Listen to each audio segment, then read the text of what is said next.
Hello, everybody that is joining me. Appreciate you coming to hang out. It's going to be a little bit different live stream. I'm currently no, currently, it's just me today. No Devin, no Allison, no Jared and Peyton. I'm just going to hang out and learn these two games that I need to learn. We have Rolling Realms and Rescuing Robin Hood. So, yeah, this is much more casual, more of just a hangout and learn to play some solo games. Bear with me because, again, it's just me.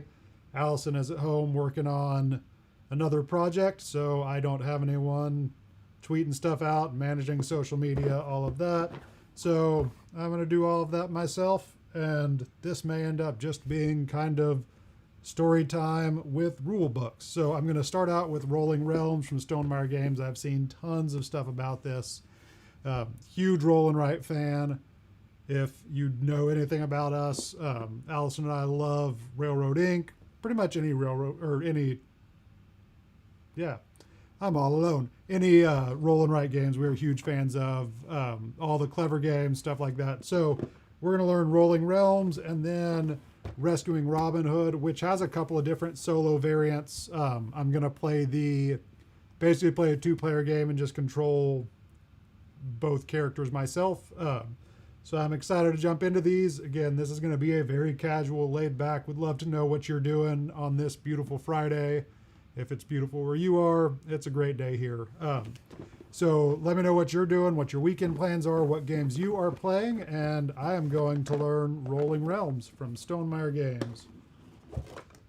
So I probably should have done a little more prep work, but I know very little about these games other than this is a rolling right and features different Stonemaier properties. I did see yesterday that they have some expansions lined up, that they're going to be doing some crossovers with other game properties, so that's pretty cool. And these are on pre-order right now that I believe Allison sent me a link. I will put a link in the chat to where you can pre-order these once I find those. Again, chat with me, talk with me, let me know what you're doing, because otherwise I'm just all alone reading rule books. There we go. Thank you, Allison. There's Rolling Realms. She'll post the other one. I don't need 6 markers. I just need 1. Right off the bat, nice, easy to hold markers. I like these. These seem a lot higher quality. We'll see if they actually write or if they just erase themselves, but these seem much higher quality than your standard roll and write marker. So off the bat, well done. And I do know, yeah, I'm going to switch the overhead here. Do that so you can actually see what I'm doing. And again, if you have any questions or if you've played these games and you notice that I missed anything, please let me know so that I can correct this and make sure that these are being played correctly. Gonna make sure I'm in focus here. Sorry for the camera shake. Okay. So, I know that these are all a bunch of different backed cards that have, looks like I'm missing some green ones. Maybe not. Oh, I will play with yellow because all the yellow ones are right there. Green ones are over here. Again, this is going to be a well-oiled machine today, I promise you. So, actually, I'll play green in memory of Allison since she's not here today and she is at home because she always plays green and I usually play red, but Allison is not here. This also has a cool, nope, that's not it.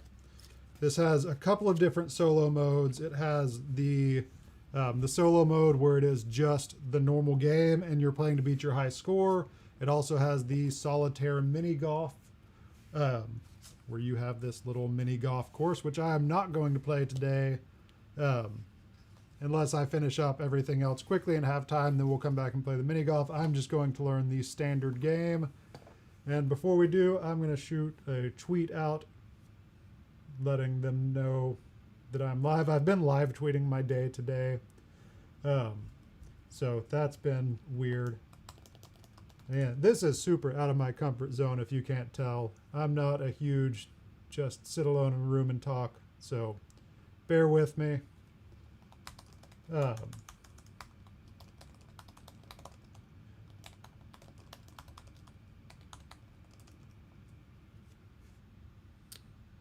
So yeah, so we're gonna learn Rolling Realms. I jump back over to this. Yeah. In Rolling Realms, players compete to earn the most stars in a series of mini games over 3 rounds. This is a roll and write game, meaning the players will write on the game components using dry erase markers. Each turn, one player rolls 2 dice. Love these super chunky dice that they have. Nice multicolored, very nice dice in the game. All players use the dice results on their realm cards to generate resources and earn stars. Rolling Realms plays with 1 to 6 players out of the box, but you can combine multiple copies to play with any number of players. It can easily be played remotely or video conference. Okay, so we're going to set it up. Give each player a set of cards. Each set is identical. The backs differentiate them, so I'm going to be playing green. Oop, that is not this. So I have my 11 cards and give each player 1 dry erase marker and 1 eraser pad. So I have that. And these cards are different, again, different Stonemaier properties. So we have a card for Euphoria, for Scythe, for Wingspan, Between Two Castles, Tapestry, Charterstone, My Little Scythe, Pendulum, Viticulture, The Society, which is Red Rising, and Between Two Cities. So those are the cards. Everyone gets the same 11 cards. It says at the beginning of each round, any one player shuffles their realm cards and randomly reveals 3 cards. Each player then finds and reveals those same 3 cards from their individual set. So all players are using the same subset of cards in a round. Yep. A round consists of 9 turns, with players taking turns simultaneously. A turn looks like this. Roll the dice. Any player rolls the 2 dice and shares the results with all players. Each player writes the rolled numbers on their scorecard in the first available spaces. Make sure I have the scorecard. Where's the scorecard? Don't have a scorecard. Give me just a second. This is...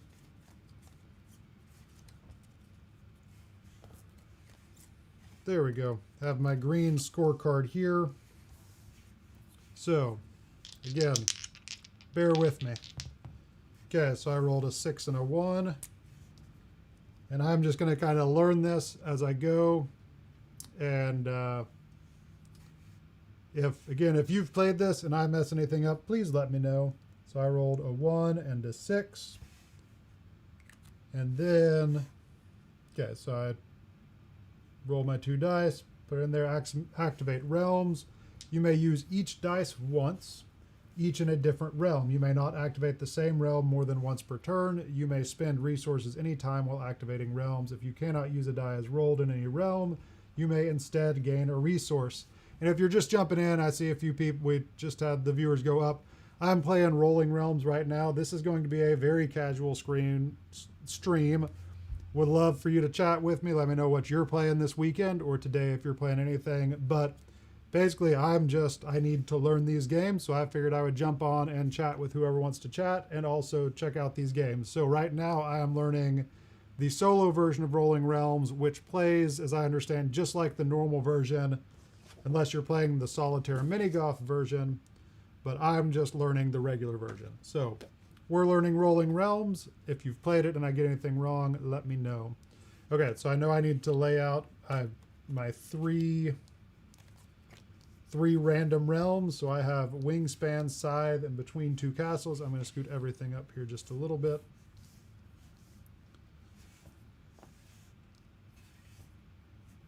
Okay. So now I need to activate realms. After 9 turns, the round is over. Note the number of stars you entered that round on your scorecard, including earned but unspent resources, which is worth 0.1 star. 0.1 star. Okay. At the beginning of a turn, any player rolls the 2 dice. Each player plays their turn and activates their realms with the 2 available die. Players may spend resources before, after, or in between those activations. All players simultaneously activate their realms, so there's no waiting. Dive in. So, where are my realms? Okay, this is the golf.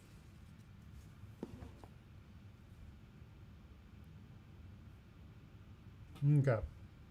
So, yeah, a lot of roll and rights do feel solo.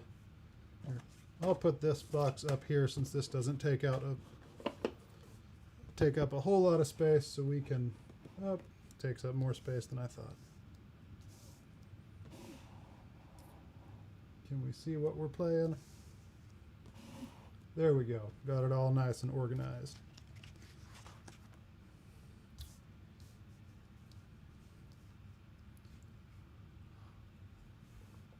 And again, I do not promise that this is going to be super interesting or anything. But yeah, if you're playing any games this weekend, let me know. Would love to hear what you have on the docket. We have Power Plants. We're doing a Kickstarter preview of Power Plants, so we've played that a few times. It is a very unique game, kids table board games. Super easy to learn, but way more strategic than it feels with the limited number of pieces that it has. So been really, really excited to play that. Had a lot of fun playing that. We'll be doing the preview for that. The Kickstarter goes live on Tuesday. So we'll be doing that. So each player plans their turn, and activates the realms with the two available dice values. Players may spend resources before, after, or in between these activations. All players simultaneously activate their realms, so there's no waiting. Okay. So, I guess I need to figure out how to activate realms. Okay, you may use each die. Okay. So each turn is. And I know I should have read this beforehand, but I tried to. I just had a bunch of emails to respond to and ran out of time. So, what I have with Wingspan is fill a square with any number left to right within each bird, then gain the resource or star below that square. Scythe, mark a number. The top row provides resources, the bottom row costs resources to gain stars. When you mark a top row number, you may also play the bottom row resource cost in the same column to mark it. And then between two castles, fill squares from the bottom up. Each number must be lesser than the number directly below it. Gain resources when completing a column. Okay. So, I'm supposed to use this 1 and 6 in order to do stuff on these cards. Okay, so realm by realm explanations. I'm going to do that to answer any questions for myself and for anyone else. All realms require players to use dice to mark, fill, or outline portions of the card. If a realm asks for a number, that number comes from the dice rolled at the beginning of the turn. Each player may adjust these numbers or even create additional dice by spending resources. These resource benefits only apply to the player spending the resources. If a realm references the rolled value, that means the base value of the rolled dice. Okay.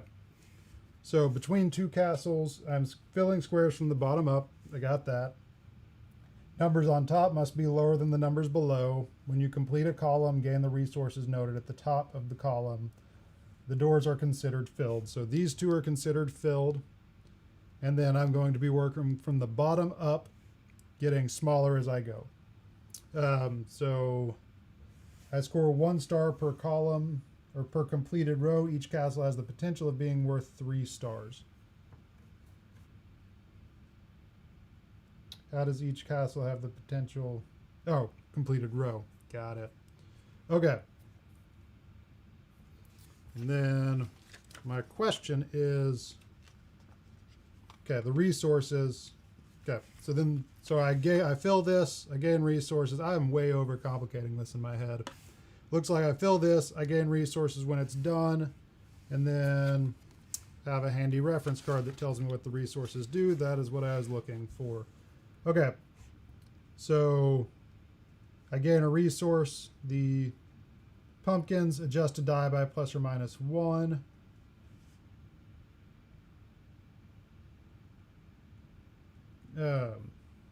That's 2 pumpkins. I can spend 3 pumpkins, I guess, to adjust a die plus or minus 1 or 0. You may use it in a realm you've already used this turn. hearts. If the rolled dice are a pair, gain a dice of that value. 3 hearts, gain a die of the same value as either rolled die. If the sum of the rolled dice is a 7, for coins, gain a die of the same value as either rolled die. And then if minus X coins, gain a die of the value X is 1 through 6. Okay. So, fill a square with any number left or right within each bird, then gain the resource or star below that square. Okay. So for wingspan, in addition to stars gained by filling the far right square, on each bird score 1 per complete bird whose sum is equal to its wingspan. Okay, this is thinky. So I get between 2 castles. So on each turn, I rolled 2 dice, sharing the results with all players. You may use each die once, each in a different realm. You may not activate the same realm more than once per turn. Okay, I got it. I was looking at this and thinking that I had... Yeah, there's pumpkins in this realm, pumpkin in that realm. Yeah, these are there's pumpkins, hearts, and coins. So, okay. So I have a 1 and a 6. So I'm going to use the 6 here.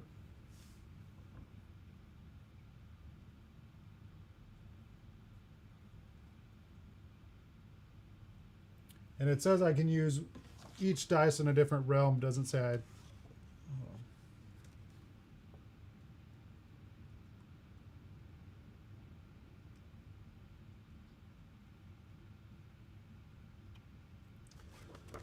This is my question. It says you may activate each die once, each in a different realm. So it looks like I cannot use the same die in the same realm. Yeah, can't activate the same realm more than once per turn. Okay, so I'm going to go ahead and put a 6 here. And then I will use... I'll put a 1 here. That's going to gain me a pumpkin. And then... So that's my first turn. So I put a 6 there because it's the highest number. The highest number has to be on the bottom. And then, so that gets me 1 star because I completed that row. Doors are considered filled. Okay.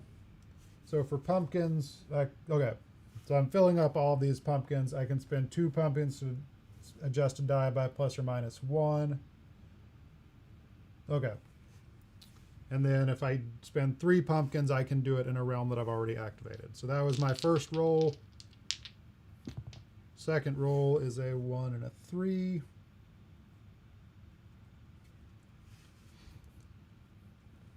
Okay. I will do... Let me see. I have a 1 and a 3. I'll go ahead and put a 3 there. And then I'll spend... So top row provides resources. The bottom row costs resources to gain stars. When you mark a top row number, you may also pay the bottom row resource cost in the same column to mark it. So let me just make sure I'm reading that right. Hey, Allison. Better Half Reviews, Allison. My Allison has been here the whole time. So, hey, Better Half Reviews, Allison. If you're going to be around, I'm playing Rescuing Robin Hood next. I know you have played this and might be able to offer some advice because I started reading the rules before I did this and got a little intimidated because it looked a little more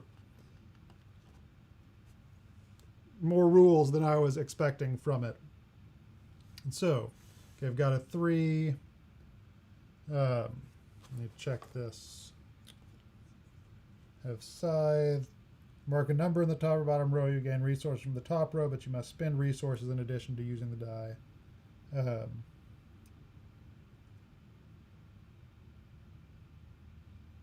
Okay, so if I wanted to with Scythe, I could mark the top row and mark the bottom row separately. At the top row, I get a resource. At the bottom row, I spend a resource. But I can also, like if I had a heart, I could mark through the one, gain a coin, and also spend a heart at the same time and consider this marked through if I do it at the same time. I don't have that, so I'm going to go ahead and mark through that one, and I'm going to gain a coin. Okay, so that's that turn. I've spent my 1 and my 3. Now I have a 4 and a 3. I'm going to swap this because I am right-handed and it's hard to ride up against that box. So that's still all in the shot. Looks like it. Okay. So I have a 4 and a 3. I'm going to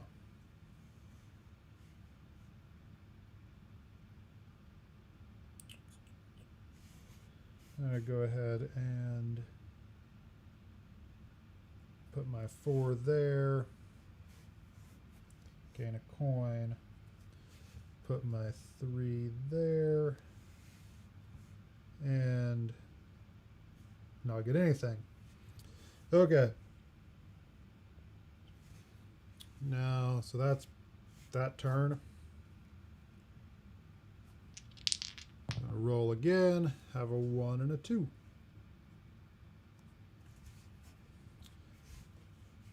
Okay, so I have 5. I'm going to put my 2 there. Ooh. Okay, so I get a star per, in addition to stars gained by filling the far right. Okay, so I get a star for filling in that 2. I also get a star for filling in this bird, which was 4, 5, 6, 7, because I filled it in and did the sum of the birds. So that's that 2. I haven't used my 1 yet. Okay, I'm going to use my 1 there, get those 2 coins. Something I am very bad at with stuff like this is actually using resources, so I need to make sure that that I actually use those. So I'm going to, oh, no, I didn't complete a row. Okay, so I got a 2 and a 1, another 2 and a 1.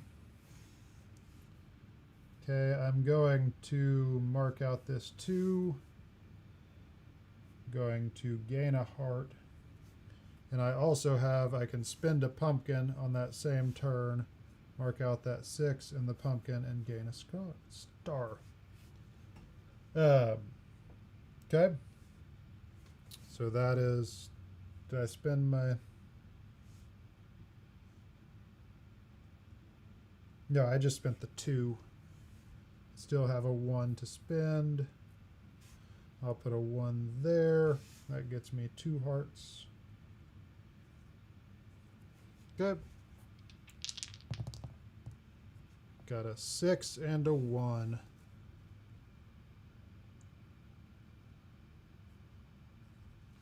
Okay, now if I spend 2 coins, I gain a die of the same value as either one rolled. So I'm going to go ahead and do that and gain another 6.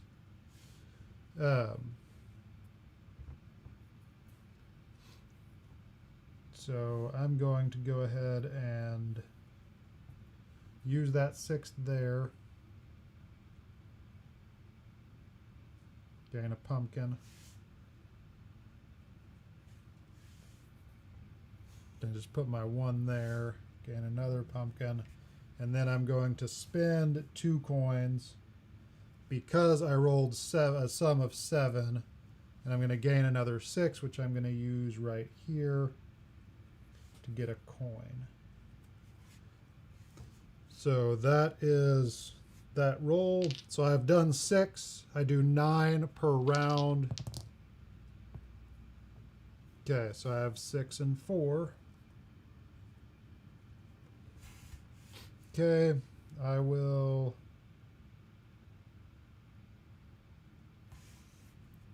go ahead and spend that other 6 here, which gets me a heart. Hearts, if I roll a dice pair, I gain that value or gain a die of the same value as either rolled dice for 3 hearts. So I spent that 6. Now I'm going to spend the 4 here. And I filled out a row there. I also filled out a row there. So now what are y'all playing this weekend, Allison? Allison better have reviews. I know what Kids Planning Allison is playing. Ooh, I rolled doubles. So I can get another 3. Okay. So I'm going to spend that 3. Wait, I'm going to spend 1 3 here to get a pumpkin. And then I'm going to spend a 3 here to get a heart. And then,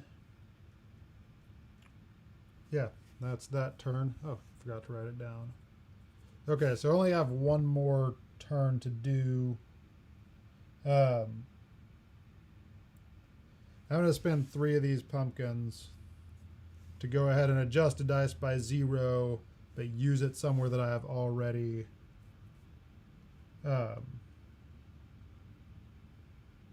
already gone. So I'm going to mark out that 3. I'm going to spend a heart, and I'm going to gain a star. Guildmaster's Grove, Night Parade, and a prototype. Prototype of yours or prototype from someone else? Okay, so last one. Okay, so I have a 5 and a 4. Okay, so I'm going to use that 4. Oh no, I don't have pumpkins to spend. Darn it.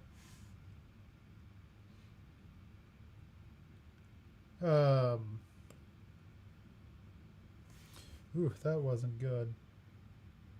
I didn't plan well. Here, I'll spend the 4 there. Go ahead and complete that column. Spend the 5 here. What do hearts let me do?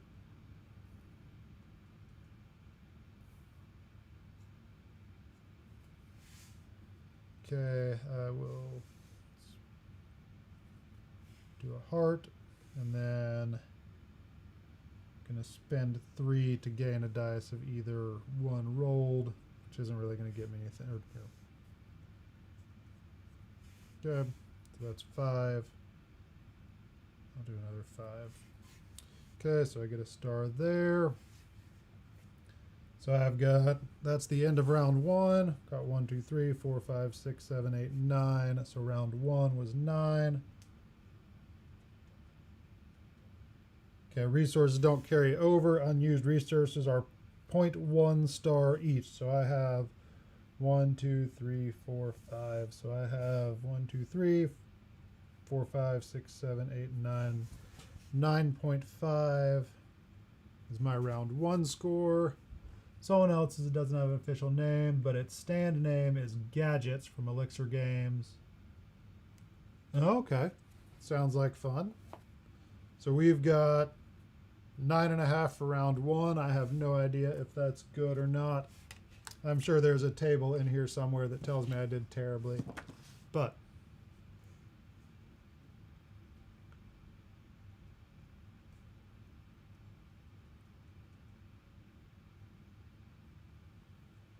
okay, so I'm going to erase these. And then I assume I pick 3 different realms. Okay, so I'm going to set these aside and deal out 3 different realms and start over. So I have Tapestry, Charterstone, and the Society from Red Rising for this one.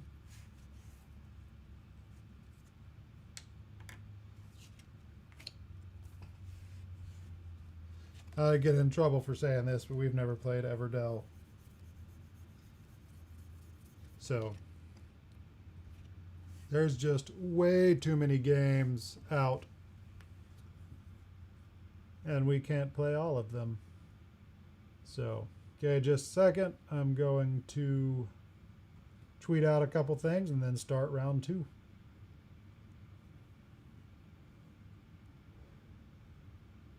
And if for whatever reason you would like to follow me along on Twitter, I am live streaming my day, but you know, just seems like a fun thing to do on a Friday.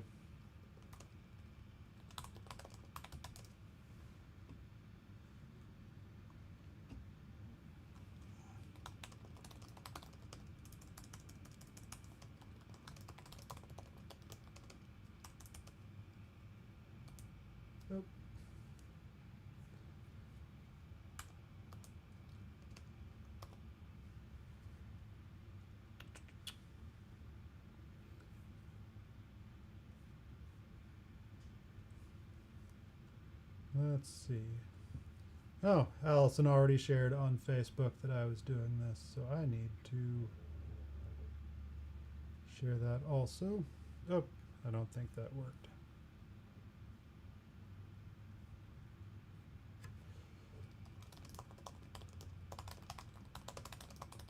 Okay, back to round 2 of Rolling Realms. I don't know why I was confused by this game at the beginning, but it's definitely super easy to pick up. I know we need to play Everdell. I've heard that from plenty of people. But yeah, we just have so many games that we have commitments to play or that we want to play. And I hear Everdell is a shelf hog because you have to take the tree down every time or just leave it somewhere. And despite having built a bunch of custom game shelves in our living room this spring, we are at a severe lack of shelf space. So, which is why our background shelves are starting to fill up. So, okay, so I have tapestry, fill in a full shape, rotating is okay, no limit to use of each shape, gain a resource when completing a big square. Oh, the numbers represent shapes. Say, how the heck do I fill in? I assume I can't overlap shapes on that, so I'm rolling, and the dice represent these shapes down here, and then if I complete a big square, I get a resource.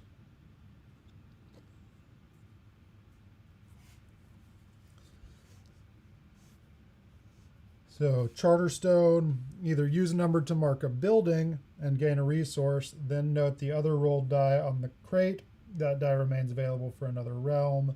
Or mark all crates matching the number. Mark all crates matching the number. What does that mean?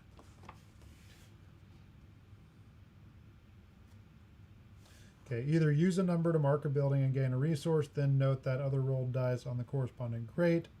It cannot be adjusted using pumpkins, and the noted die remains available.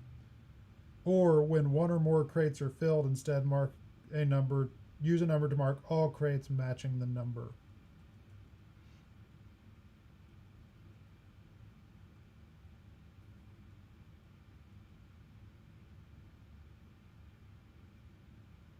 So I guess I mark a crate and then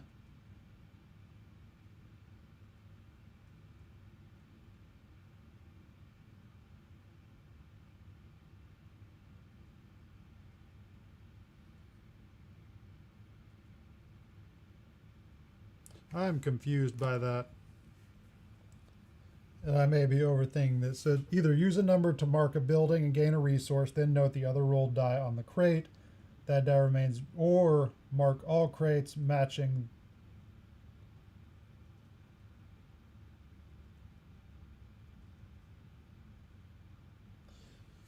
Okay, I am confused by how that works.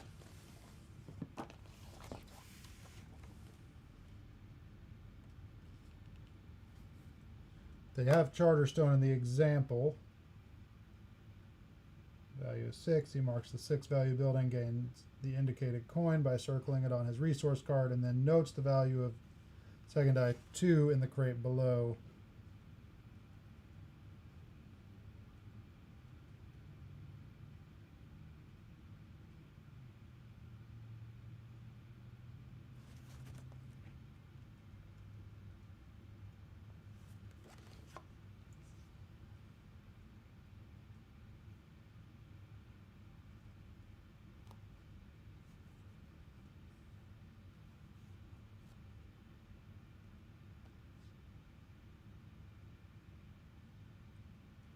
Okay, I got it. So I believe what I do with this is, so let's say in this example, I will, okay.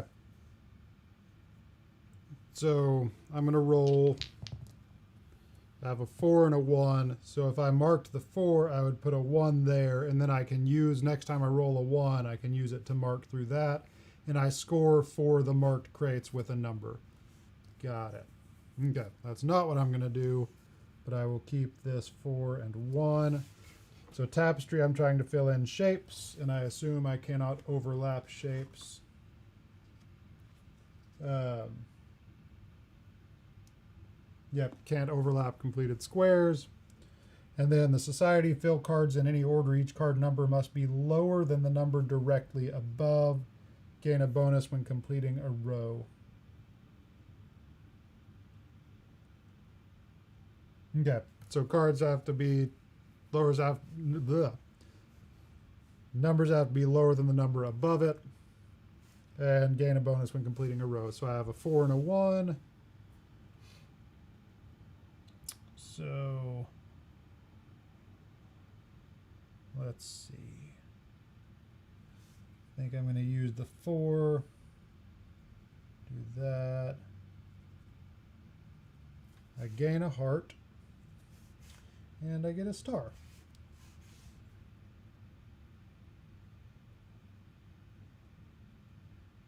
Clean that up a little bit. Okay. So I got a star. Oh, no, I don't get a star. It's per completed big row or column. Okay. So that seems pretty easy to get stars. So that's my 4 and then my 1. I'll do that and gain a pumpkin and then write the 4 there. Good.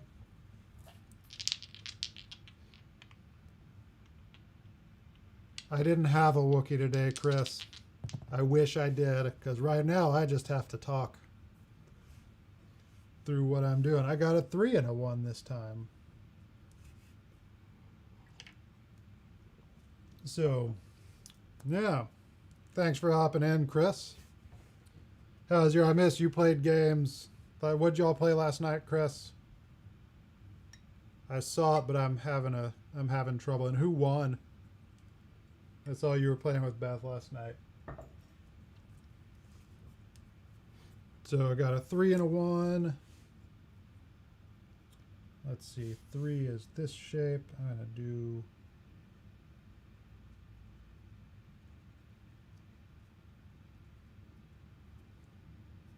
and where did it say that I can't? Somewhere I saw that I can't. Hey, what shape is that? That's a coin. Tapestry. I saw somewhere that I can't use.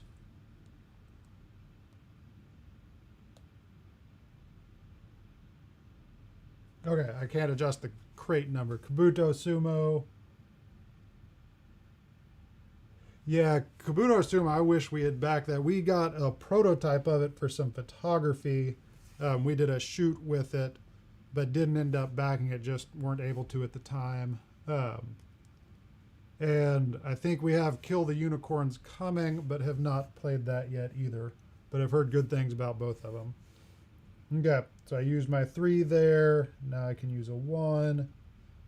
card must be lower than the number directly above, so I would be best off putting a 1 there. I gain a bonus. I do stars by doing that, so that's a 3 and a 1. I'm very nervous doing roll and writes at this table because I'm afraid I'm going to drop my marker and mark it, in which case Allison would be very upset with me. Okay, so I have a 6 and a 5. Must be lower than the number directly above it, so I'll put a 6 there, so anything will be lower than that. Put a 5 there. Put a 6 there. And I gain a coin. Okay.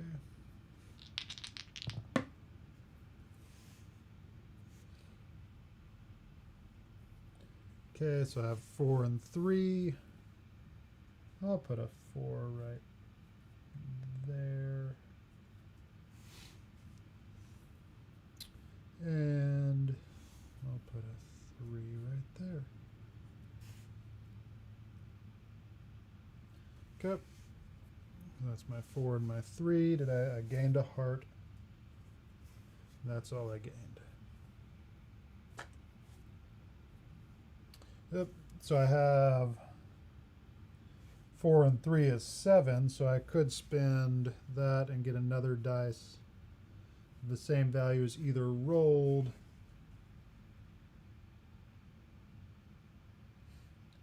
It cannot be used in the activated realms, but I'm going to go ahead and do that, and I'm going to, I'll do a 4, and I'll do this.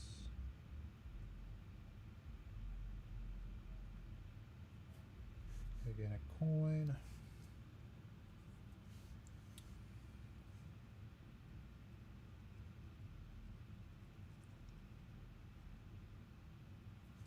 Okay. So I'm almost scoring there and there. I appreciate Appreciate everyone who's jumping in.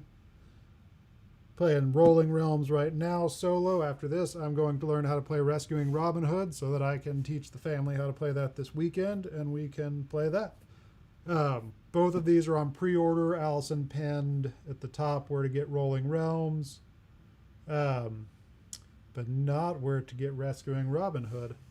So we will add that also. That was oh no, that was a 4 and a 3.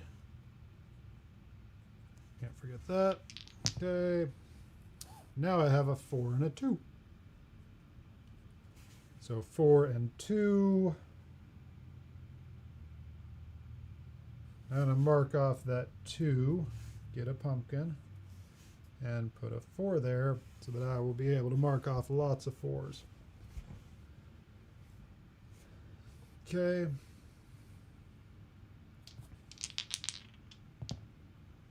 Now I have a 2 and a 1. No, I did a 2 and a 4. I didn't use that other 4.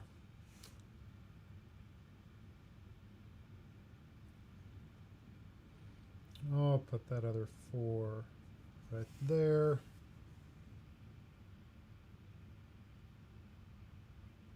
Now I'm going to put it at the bottom because I can put something. Okay. Now I have a 2 and a 1. I'll go ahead and put the 1 there. And use the 2 there.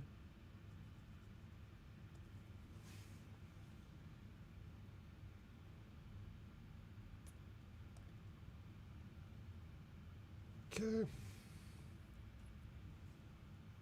Oh yeah, that makes more sense to put it there while I'm playing. Okay, so that was 2 and a 1. Now I have a 3 and a 5. So I have 3 and 5. We go ahead and put a 3 there. What does 5 do?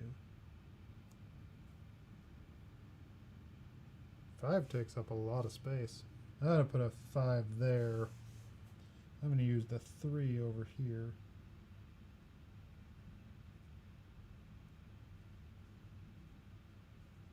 So I get a pumpkin, and I filled in a row. So I get 1 point. Okay.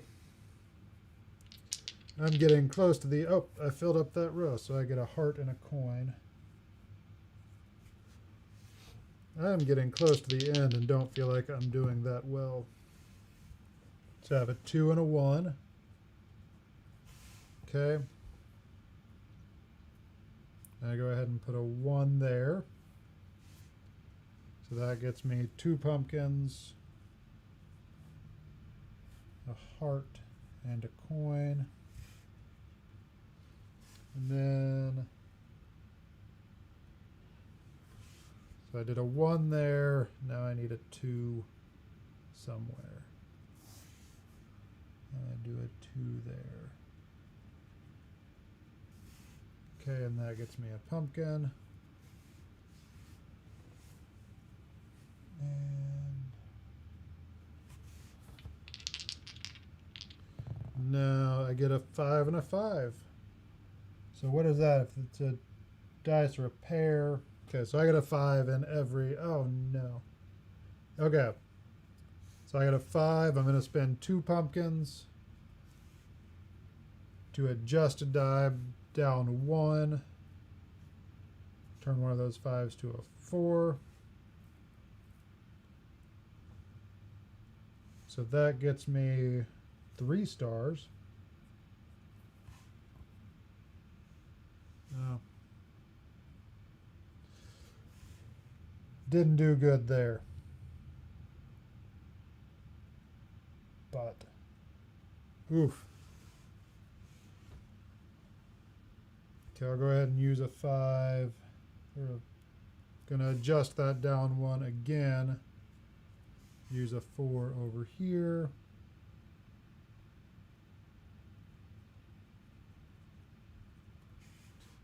Okay, so that gets me another star. And then I can do, I have nothing else that I can do. I guess I could, yeah, I can't do anything. So I got 5 points that round, plus 1, 2, 3, 4, 5, 6, 7, 8, 9. 5.9. I like this game. I don't feel like I'm doing well, or doing good at it, but I like it. Okay, so final round. We have My Little Scythe, Viticulture, and Between Two Cities. Gonna erase this up here.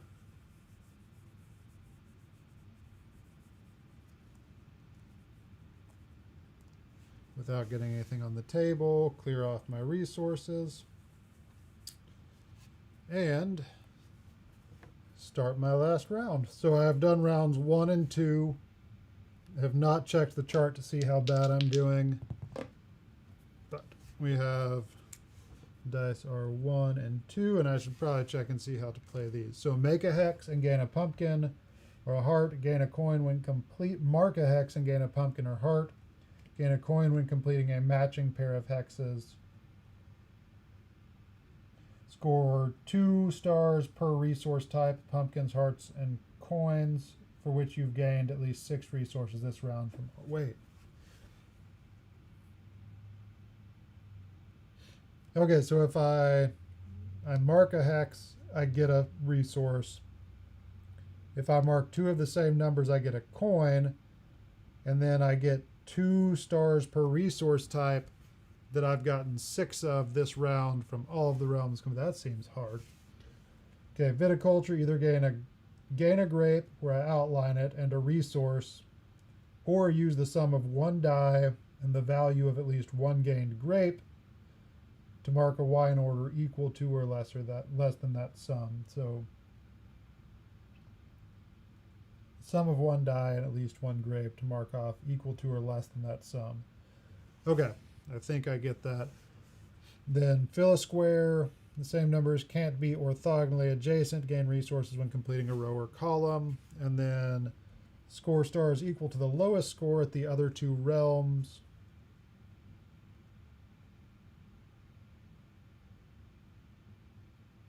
The score cannot be higher than the number of filled squares here. So all of these rely on other stuff. So I'm going to score stars equal to the lowest score of the other two realms. But it can't be higher than the number of fills. So if I only fill in one square here, I can't score more than 1 point. Oh, I already have a 1 and a 2. Okay. So I'm going to mark off a 1 and a 2. Oh no. I'm not marking off a 2. I'm outlining the grape number 2. So I got a resource for that. Okay, and I get a coin. So I need to get 6 coins in order to score for my little scythe. Okay, now I have a 6 and a 2. I'll go ahead and put a 2 there. And 6. Get a pumpkin. So equal to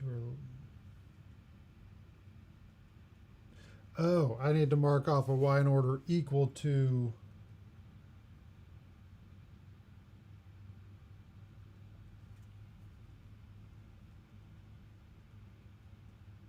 Okay, I can combine grapes to do that.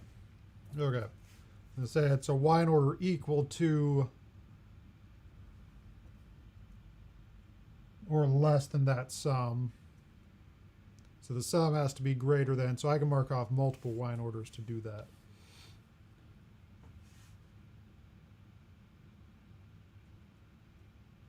Okay. So I did 6 and 2. Yep. Okay, so now I have 2 and 3.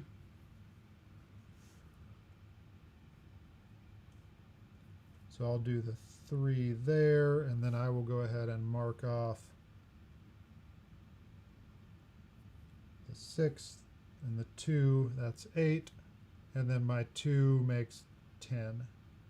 So I mark off that, and that gets me 2, and that was 3 and 2. Okay.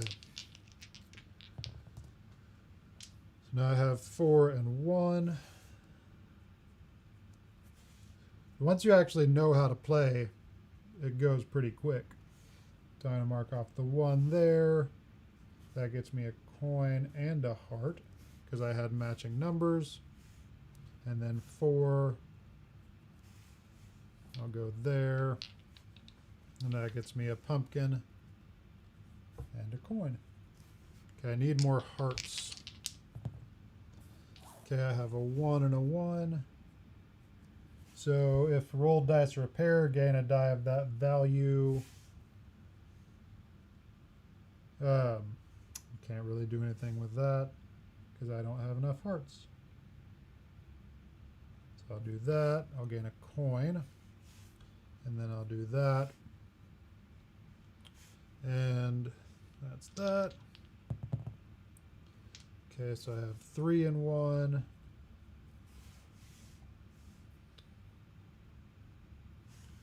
I'll put a 3 there. No, I need to put, I'll put a 1 there, and I'll cross off a 3 here because I need another pumpkin. Okay. Okay, I have a 6 and a 3.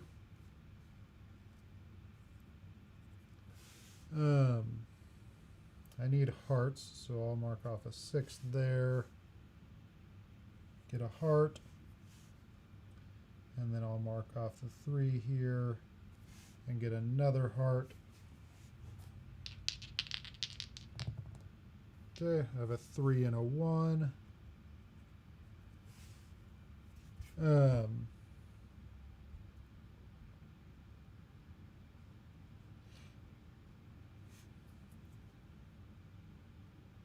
This is terrible. I'm going to do a 3 there. It's going to get me a coin and a heart.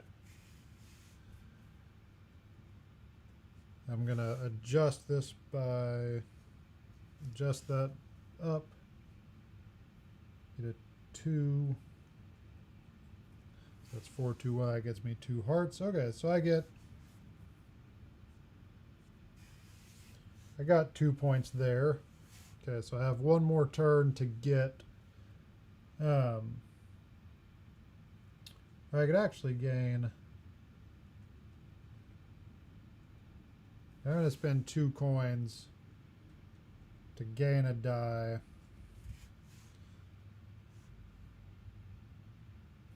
What did I have? No, I already marked that off. I can't use that this turn. Go ahead and use that right here.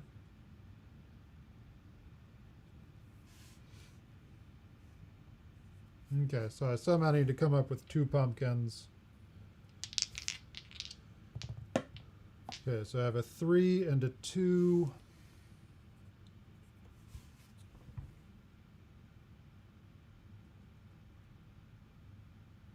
Okay, hey BJ, thanks for stopping in. Loved all your reels and stuff. Your art is doing, you're doing awesome. So, but appreciate you watching and listening, and enjoy cleaning and packing your orders. So I have a 3 and a 2, and put the 3 there. That gets me 2 pumpkins, which gets me 2 more points. And then if I need 11. 4, 5, 6, 7, 8, 9. I can't do 10. Yeah, I can spend 2 and adjust this up.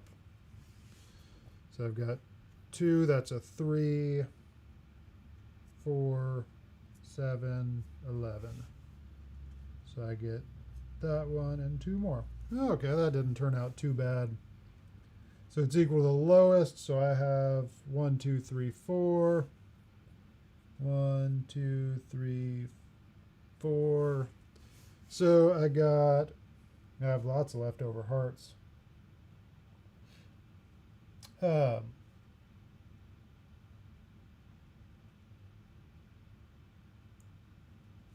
What do I have there? Yeah, there we go. So I have 1, 2, 3, 4, 5, 6, 7, 8. I have 12. And 1, 2, 3, 4, 5, 6, 7, 8, 9, 10. So I have 13. That turned out way better than I thought. So that's 14 plus 13 is 27. 28.4. I have 28.4 points. Let's see how.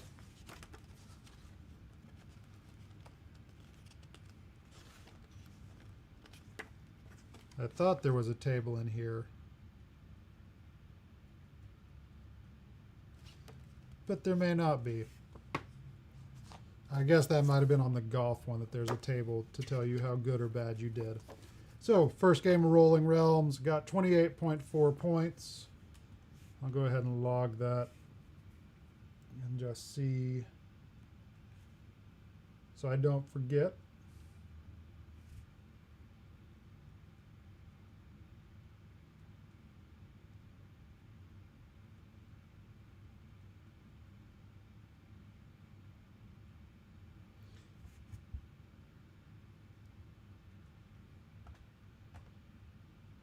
Okay, so this was Rolling Realms. I'll put my score in really quick.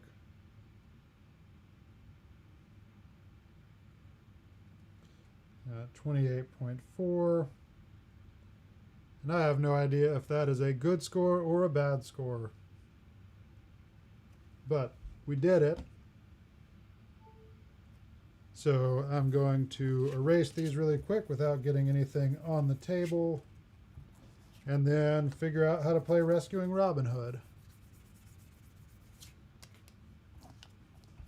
So, and Allison, Better Half Reviews, if you're still there, definitely going to need some advice on that. I think it may have just looked more complex or just had really detailed rules that weren't nearly as intimidating as they looked. But going to jump into that. and learn how to play that so we can play that as a family this weekend. And try not to get dry erase markers on my game table.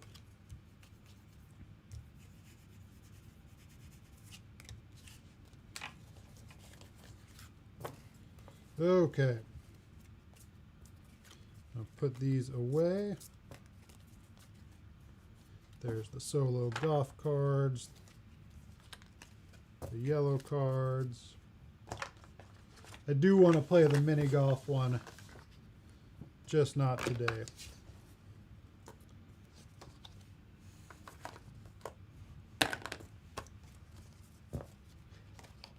Is it complicated? Is it hard to learn, or is it just a detailed rule book? So this is Rolling Realms. Pretty simple to learn. A couple of them took a second to actually figure out the rules of each one, but really enjoy it. I think it's cool that they're reusing all of just the stuff in their different games. Kind of nostalgic. It's a good callback to the games that we love from Stonemaier Games, even though there's quite a few we still haven't played yet. But this is Rolling Realms. I will be back in just a second to learn how to play Rescuing Robin Hood. So don't go anywhere. Be right back.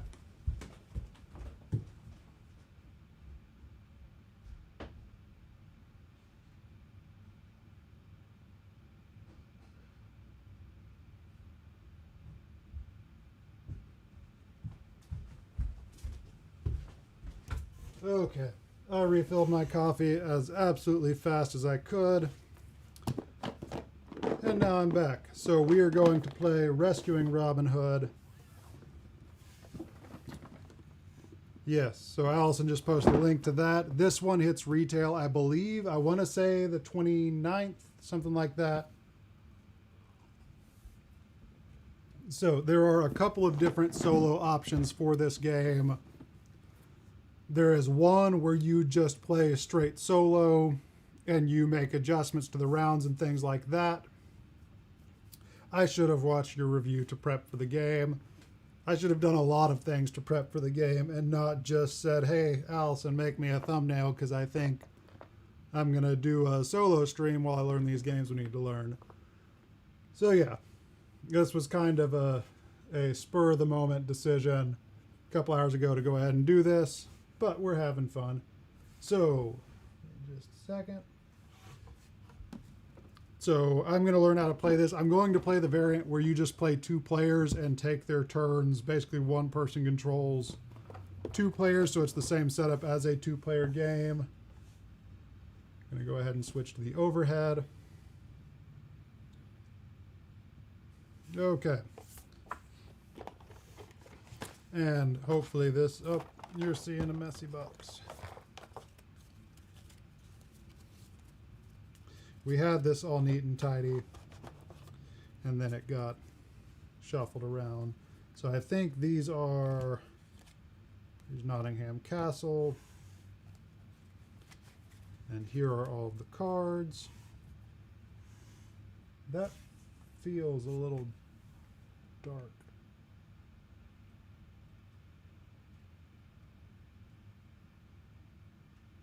There we go. That looks a little bit better.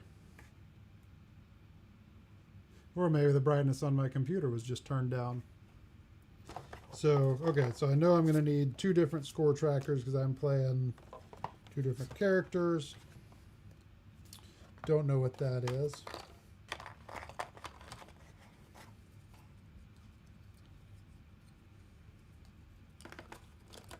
Got some of these tokens, got some praying hands.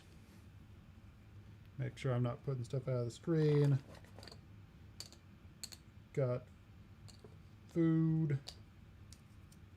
Now I've got horses.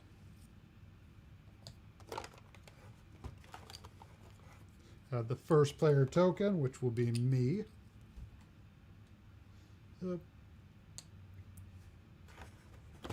I assume those are praying hands. They may just be hands.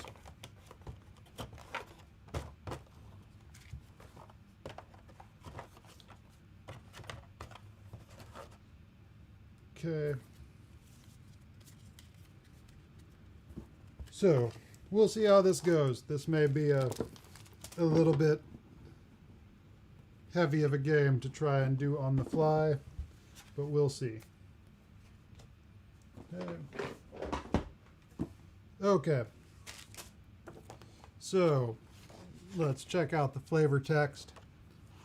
So, taxed into ruin, dozens of villagers have been arrested by the Sheriff of Nottingham. Desperate, they look to Robin Hood to save him, but there's just one problem. The Sheriff has captured Robin Hood too. Yet there is hope. The leaders of Robin Hood's merry band, Friar Tuck, Maid Marian, Little John, and others, are each gathering together a band of villagers to come to the rescue. Each player represents one of these bold leaders. You have 5 days to work together to save Robin Hood before he is executed. During the first 4 days, you will work to rescue captured villagers. As you rescue villagers, they will join your quest and your band of villagers become stronger. Finally, on the 5th day, you will choose your elite band to storm Nottingham Castle and attempt to rescue Robin Hood. Hence the name, Rescuing Robin Hood. Okay, the game is set in Sherwood Forest in the town of Nottingham, populated by eclectic villagers, the dastardly guards of the Sheriff of Nottingham, and Robin Hood and his merry band leaders. Each villager and merry band leader has their own backstory, which you can find on CastilloGames.com. Yeah, I figured I'll need. Okay, so there's Robin Hood. Okay, these are just reference cards. There's Robin Hood, and there's the Sheriff of Nottingham. I need to probably zoom out a little bit. There we go. Give it a little more space.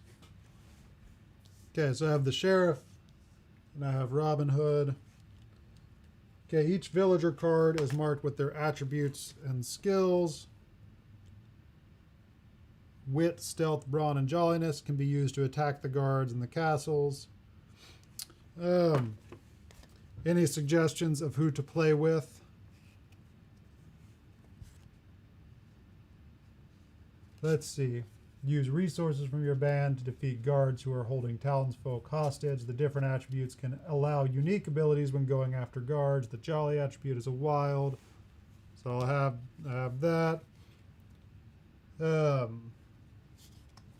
So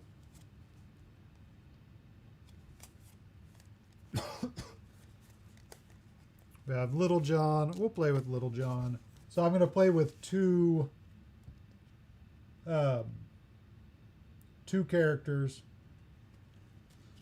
as I understand it. So I'm basically playing a single player game. Oh, Robin Hood is captured. He's not captured yet. So I'm playing a single player game, but I'm going to be playing two characters. And I'm sorry for the mess here. I'm sure it's causing anxieties to some people. Okay, playing two characters and just alternating, taking those turns back to back. I'm just controlling all of them. So, gonna set up like the book says. I have my set all this off until I need it. And there is a very detailed character guide that has everyone and has flavor text for everyone. It's awesome. Jared is going to probably read this whole book when I get home. But for now, I'm going to set that aside. So stack each skill token into types. We're just going to go through the setup of this. I'm not going to flip that over backwards. I haven't decided yet. Do you have a recommendation who my second character should be?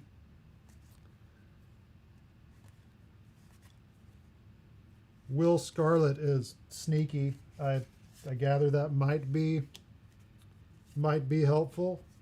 I think that's sneaky. Oh. Okay, so I have Sherwood Forest.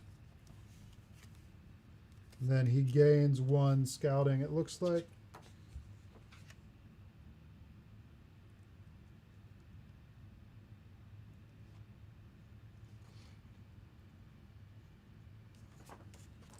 Okay, so stack each skill token into types. These, yep. So I have my skill tokens. of horses, prayer hands, one with a token. Like this, is this a token? He has +1 scouting, or 1 scouting. Maud Lindsay has cookery and scouting. I'm assuming this is a token, the scouting right there. So, okay, so I have the tokens stacked into each type. Make sure I'm not covered up by my self. Okay, the Sheriff's Guard, divide the cards into 2 piles, one with blue backs and one with red. Shuffle each pile separately and place them near the battlefield. That's these guys right there. I can tell colors most of the time. So I have the Sheriff's Guards. Yep.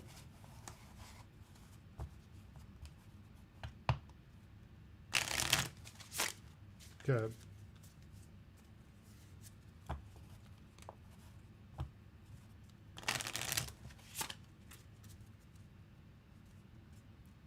Okay, so I have my blue. That's not red. This is red. My blue and my red.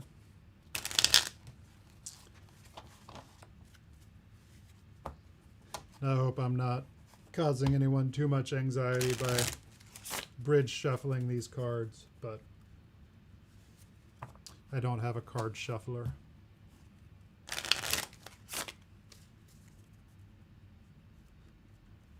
Yep, so town folk, the villagers. Who are the villagers? Okay, these are different. Okay, so the villagers, it says buy a medallion or lack a medallion. Okay, 4 piles, so there's separating these by this this medallion on the top.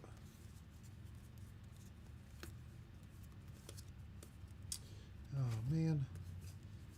Okay.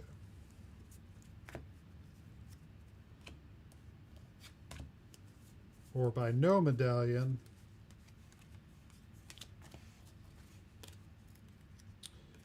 And half of them I just flipped upside down and made them much harder to sort.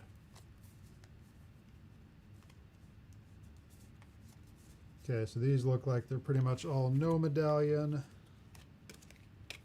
That's a gold medallion, a silver medallion, and a gold medallion. Okay.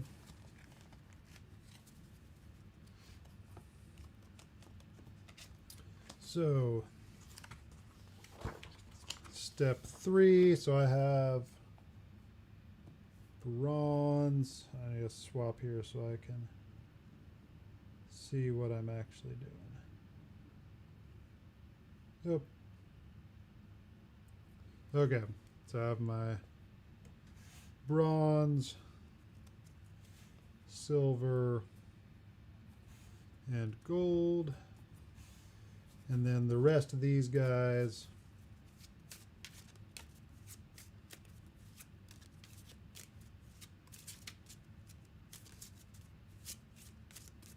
okay. Shuffle the starting villagers without a medallion, 8 to each player. Okay. So I'm going to do 1, 2, 3, 4, 5, 6, 7, 8. The rest of those go to the box.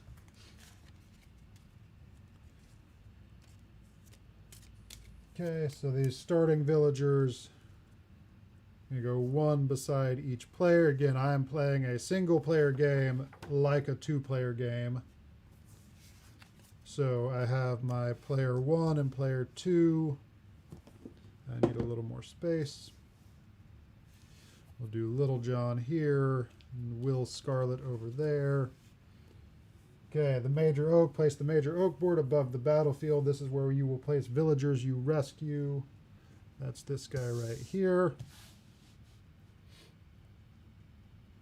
And then scoot this off a little bit, make sure those are all still in view. Okay, I can go that far that way. Okay, and then looks like Sheriff of Nottingham goes there, Robin Hood goes there. Okay. Give each player an attribute tracker and 8 cubes, 2 cubes of each attribute color.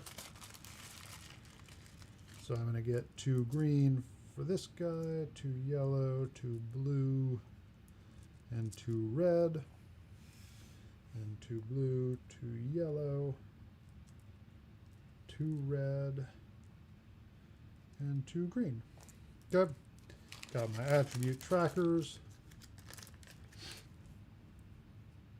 Okay, I think I'm good there. Okay, shuffle the Merry Band leader cards and deal 2 to each player. Players then choose their preferred 1 Merry Band leader to keep.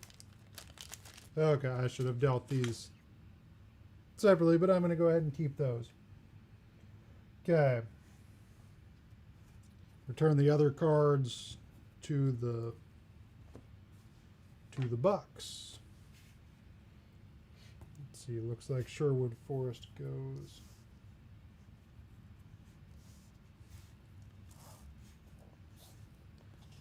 there. Okay. Scenario setup. Separate out scenario cards from the number of players. For example, you are playing with 3 players. You will take out cards with the title 3-player setup. Place the other setup cards in the box. Okay, so I'm taking out the 2-player setup.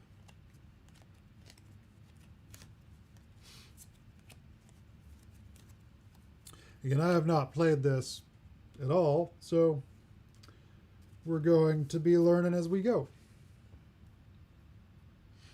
Okay, where do these...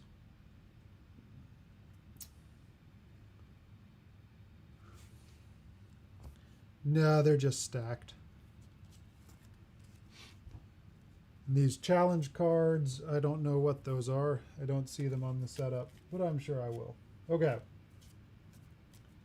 So I take out the... divide the selected cards into 3 piles marked on the cards. Day 3 and 4, day 1 and 2, day 3 and 4, day 1 and 2, day 5, 3 and 4, 5, 3 and 4, 1 and 2, 5, 5. Okay.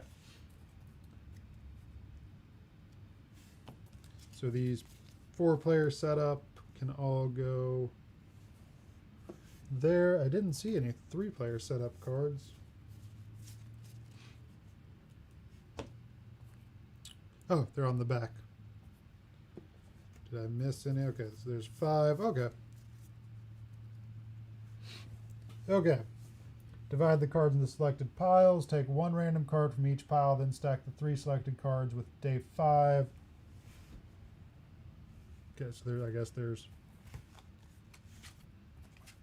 Okay, so take 1 random card from each pile, then...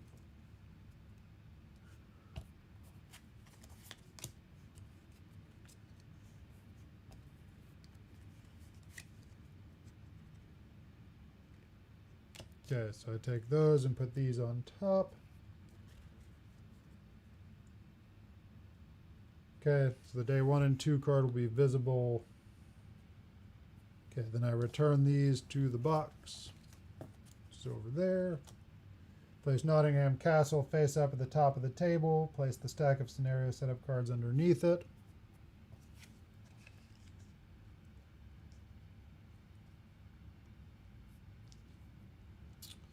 If I can get them to stay put.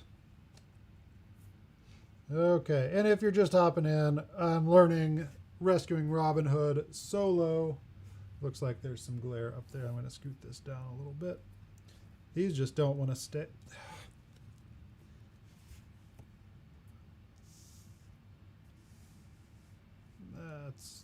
That's better. No more glare. Okay. I take a reference card and my setup instructions. Put that over there. So Sheriff's free side is face up. Robin Hood's is the imprisoned side. Face up with shackles, which he is. So the battlefield is where the captured villagers are kept by the sheriff's guard and where each merry band launches its attacks. Nottingham Castle is where Robin Hood is imprisoned, where any imprisoned villagers go at the end of each day. The Major Oak is where rescued villagers go before being recruited to your band of villagers. And Sherwood Forest is where retired villagers are gathered if they are no longer in your band of villagers. Okay, I think we are ready to get started.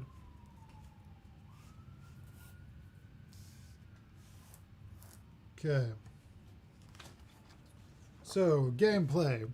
Rescuing Robin Hood is made up of 5 game rounds representing the 5 days you and your fellow players have to rescue Robin Hood before he is executed. Each turn you will draw 4 cards from your deck, total up the skills and attributes from those cards, and attempt to rescue villagers in the first 4 rounds and Robin Hood in the final round. Rescuing Robin Hood is a collaborative game, so you will either win or lose together with your fellow players depending on whether you successfully rescue Robin Hood.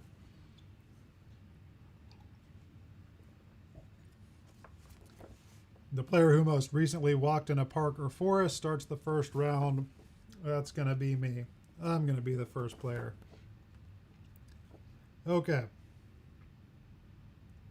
So, the day stages. So, stage 1, deal out rows of villagers and blue or red guards.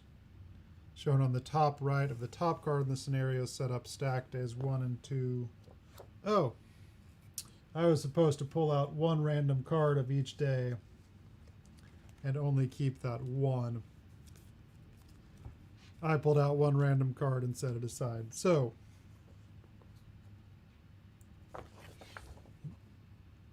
okay, so we have day 1 and 2. It says 3, 5, and 8. So,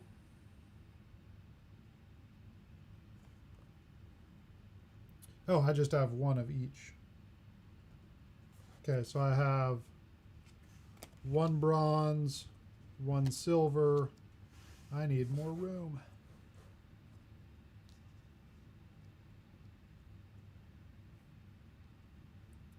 Here, I'm just going to do this. Use that.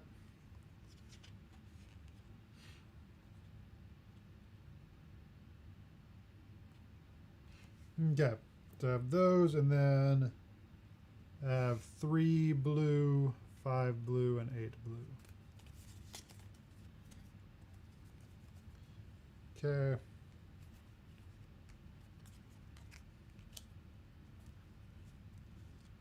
One, 2, 3, 4, 5.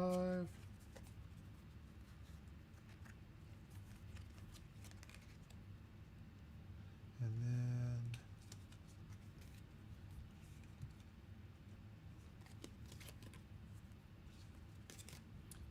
make sure I have 8.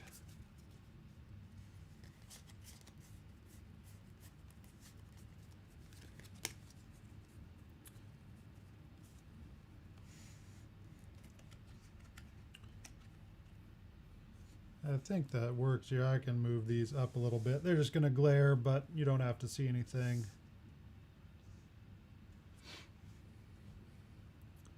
Okay. I'll swap those. Okay. So each medallion displayed on the setup card represents a captured villager. For each symbol, deal 1 card. Okay, so I dealt those. So I had a bronze, a silver. I assume you can see that. I had a bronze, a silver, and a gold, and then that many blue guards next to it. And then at the start of each day or round, each player draws the top 4 cards from their personal band of villagers deck. Lay these 4 cards out in front of you so everyone can see them. Together, your merry band leader and the 4 villagers from your band of villagers make up your merry band for the day. Add together the attributes. And then mark it on the deck. Okay. So, I'm going to draw, I think I shuffled these, I'll make sure.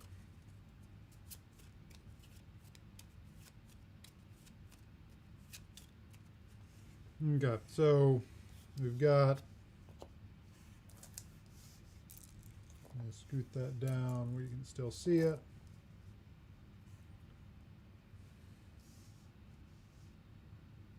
Okay, so I have 1, 2, 3, 4.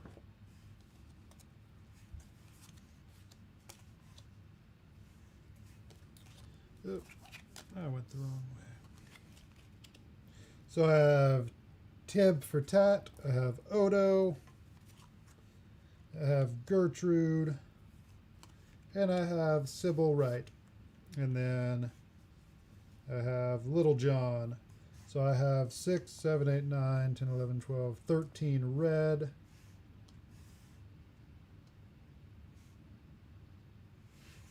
I have 3, 4, I have 3 blue.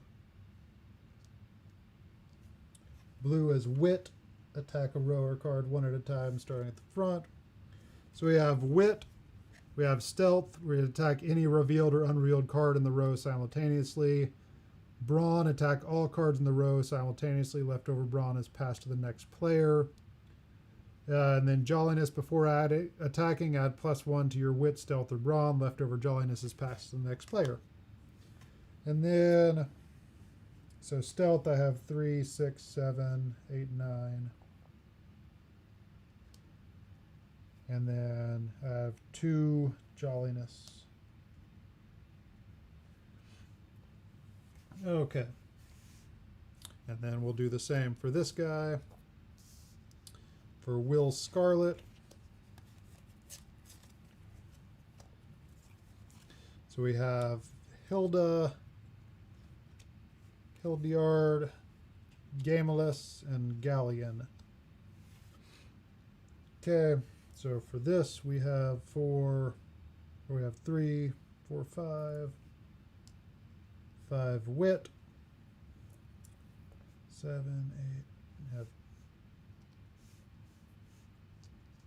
10 Stealth, I have 3 Brawn. This does not look good for them. And then 3 Jolliness. Okay, so I don't know what all that means, but we have it. Okay, if any members of your band have a skill symbol, pick up the corresponding skill tokens. So I have 1 scouting and 1 cookery here. Then I have a scouting and a prayer there. Okay. And then I have attack guard. Stage 3 is to attack the guards. Make sure. Once everyone has marked their attributes and gathered their skill, it's time to rescue captured villagers. Beginning with the first player and going in clockwise order, each player takes 1 turn to make 2 attacks against the guards. Going through the attack planning and attack rescue phases twice.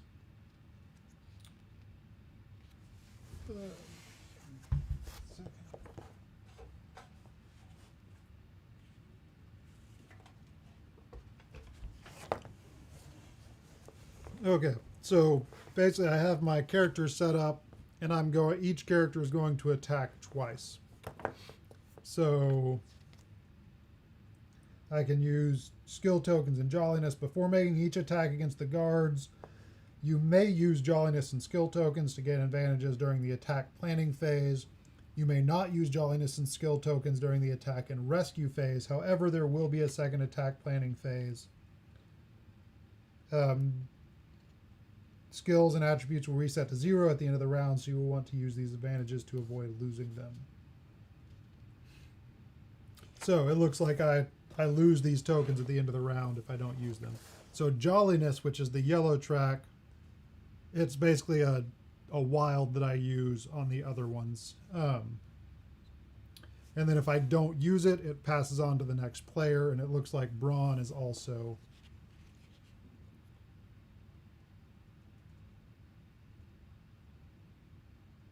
Okay, and then the scouting and prayer tokens are returned to the stack at the end of each round, but the cookery ones are flipped over to make mead, and they can be used later in the game.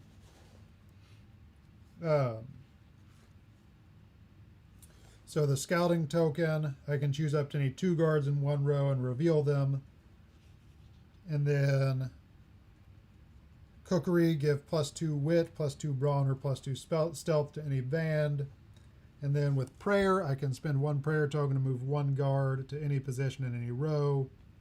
The guard was confused about his orders at the time that just so happened to be very fortunate for the villagers. Or I can spend 2 prayer tokens to remove any 1 guard. The guard fell ill and was placed in a discard pile. Okay, so for the planning phase, because I have no idea what I'm doing. So Maid Marian plans to free villagers using her wit and brawn. Her merry band has a total of 2 jolliness and 1 cookery. So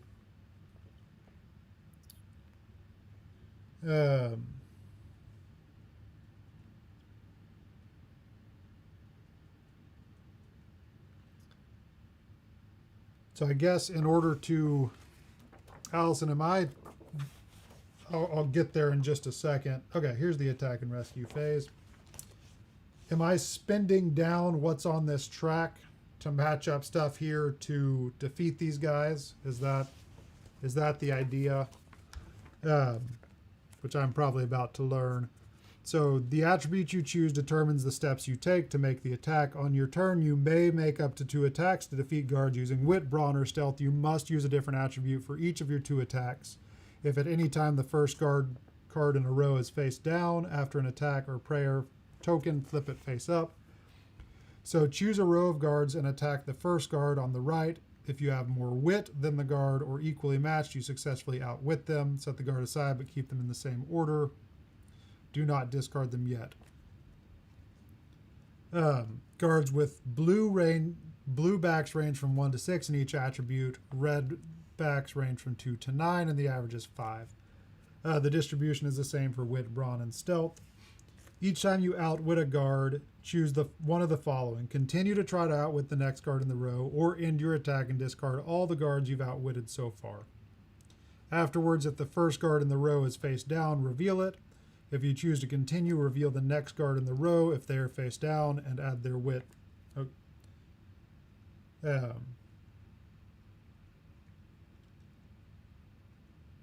Add their wit to the total. If you have more wit than the guard's current total. So this is a push your luck.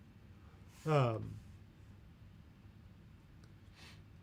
so if I have, right now I have 9 wit. So I could attack this guy, flip him over, and assuming the next guy is less, I can choose to continue and hope that he doesn't have a 4 or greater, or doesn't have a 5. Okay, if I have less wit than the guards see through your charade, your attack fails, return all guards you outwitted. Okay, so I get that.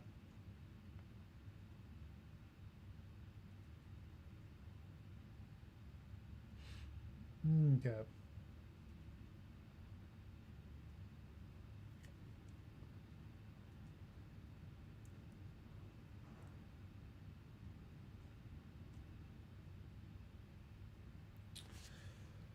Okay, I think I have this, so they return back. Okay, so with attacking with wit, I'm going to spend my wit down and try and attack these guards and get rid of them. And I guess I only have to defeat, Allison, is it right? I only have to defeat them in 1 attribute.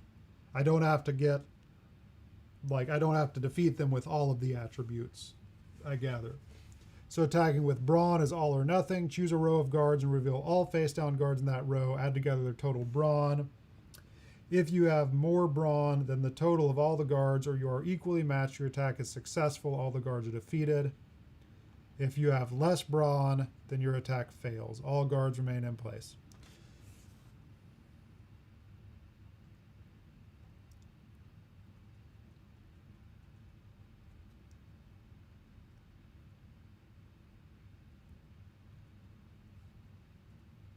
Okay. Okay. But I don't have to defeat all 3 attributes on 1. I just pick 1 attribute and attack that way. So if it's brawn, it's all of them. If it's wit, I get to kind of whittle them down. And then attack with stealth. Choose a row of guards and select any number of guards. Give me just a second. Phone's ringing.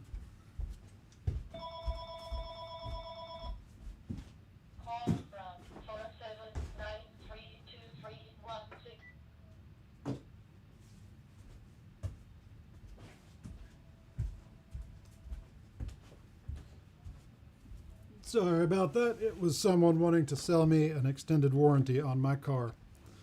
So if I attack with stealth,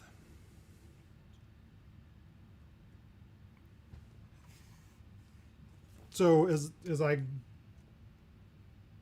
I can do 2 attacks per turn. So I can't attack with all 3 attributes in each turn. But I pass my brawn and jolliness to the next player. Okay, so attack with stealth. Choose a row of guards and select any number of guards in any position in the row to attack. You do not have to select the guard at the end of the row. Reveal any guards you selected that were face down. Add together the total stealth on all the guards you selected. If you have more stealth than the total of the selected guards, or you are equally matched, your attack is successful. If you have less stealth, the guards discover you and your attack fails, and they remain face up.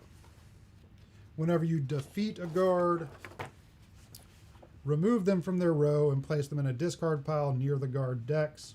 If the guard at the end of the row is face down after an attack, flip it face up.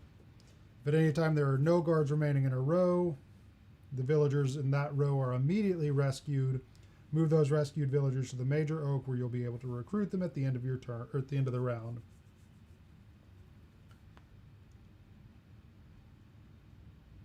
Okay. And then at the end of my turn, I pass my brawn and jolliness to the next player. And then stage 4, I will recruit villagers. After everyone has had a turn to make 2 attacks on the guards, players may recruit any rescued villagers.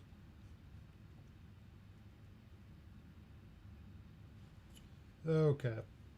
I'll get to the cleanup and all that.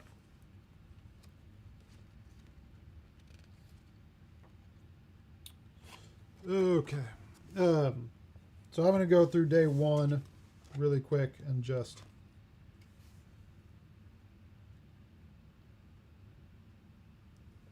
Okay. What are the challenge cards? I did not see challenge cards in this, and I may have missed it.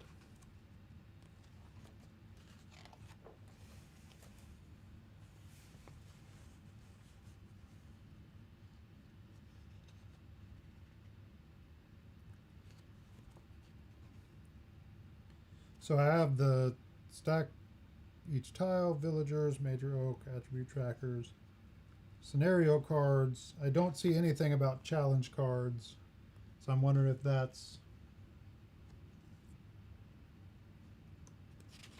I guess the challenge cards are an optional... Oh, there's the game variant. Yes, expert mode, where you add challenge cards. We're not playing with challenge cards in this because I am by no means an expert. Okay, so I'm going to go through this and we will see how I do. So I have 9 stealth. I know that these are the blue guards are 1 through 6, so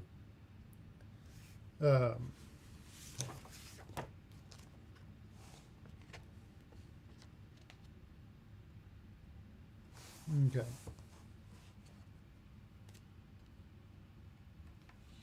So I'm going to go ahead and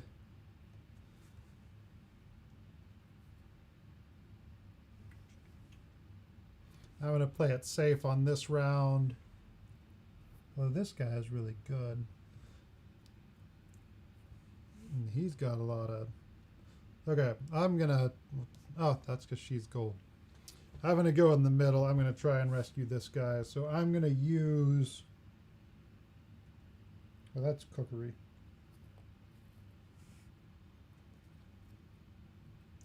So I'll scout. I'll reveal these 2 sheriff's guards.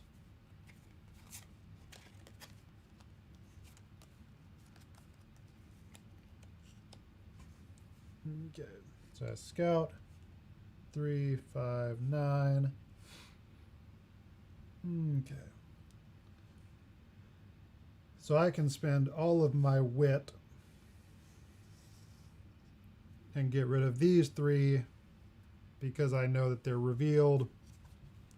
So 3, 4, 5, 6, 7, 8, 9. I scouted to do that. So I can still do that. So I'm going to discard those guys. What do I do when I discard?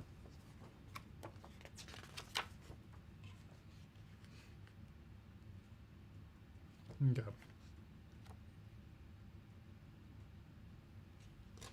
Okay, so they go up there, and now I have 13 brawn, so I know I can. So I'm going to attack with brawn next. Choose a row of guards. I'm going to reveal all face down guards. So this is my second attack with this. And I have more than that, so I'm going to take off 6. So I have 13 minus 3 would be 7.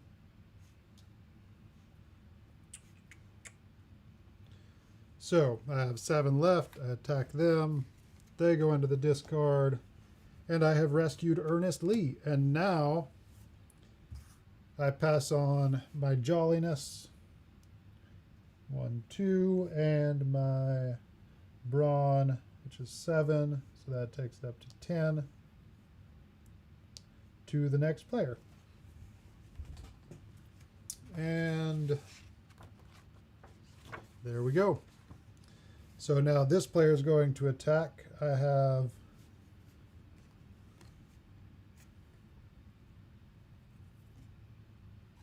okay, so I don't have that much brawn. I do have pretty good, what's it called? Pretty good stealth. So I'm going to scout. I don't think I have no chance of doing that. So I'm just going to go for rescuing this guy. So I'm going to scout with that and reveal these 2 guards. So I have 10 brawn. And I have 10 brawn. So I'm going to attack these with brawn.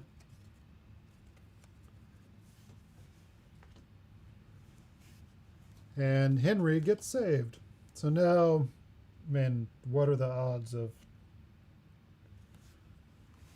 getting them with, what's that, with wit? I mean, I guess I can add +1 to my, what does the prayer do?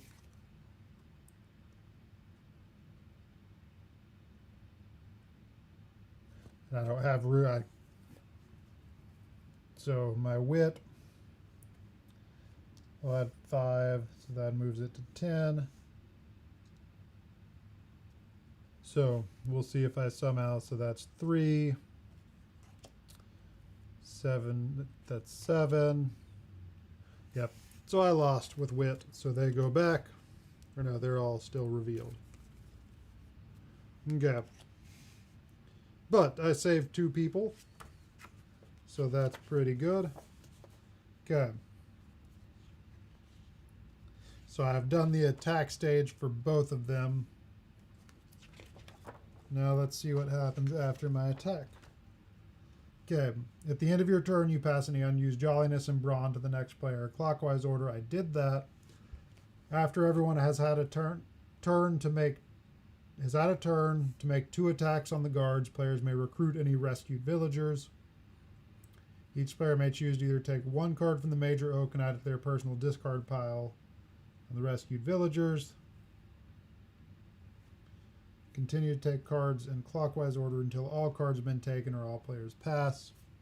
So I'll take Ernest Lee over here. I'll take Henry over there. They go to my discard pile. And then I do, it says each player plans 2 attacks.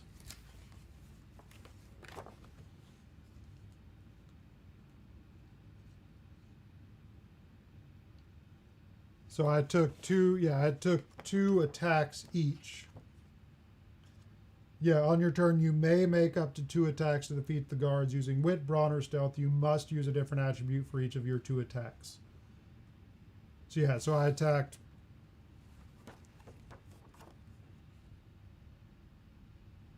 something. Yeah. I don't know that I was super efficient, but it did say I could make 2 attacks. So end of day and cleanup. Any captured villagers who were not rescued or taken to Nottingham Castle and imprisoned. Place them next to Robin Hood. So you go next to Robin Hood. They will be freed if you succeed in rescuing Robin Hood. Any remaining guards on the battlefield are discarded to the guard discard pile. They go up there.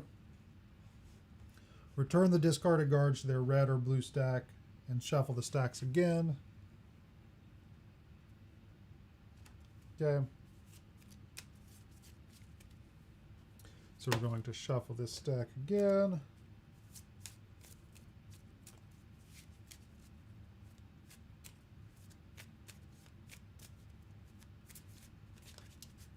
Okay.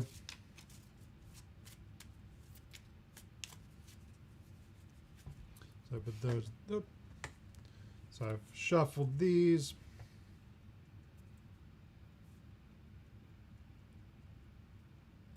Oh, I missed my my little helpful thing there. So the day 2, I should have band leaders gain +3 stealth. Choose a face down sheriff's guard to turn face up.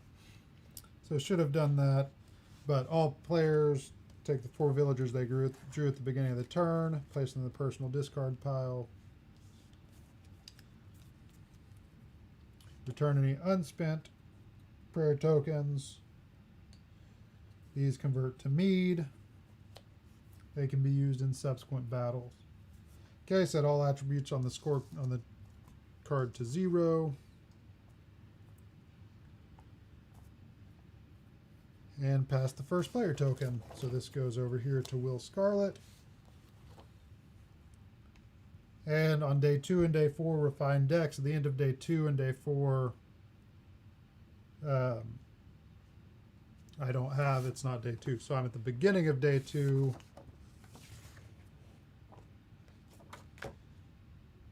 Okay, so that's on day 5. Okay, so I'm back to day 1 and 2, so I'm going to set up the villagers again. So we have a gold, a silver, and a bronze. Bronze has 3 blue guards. Oop.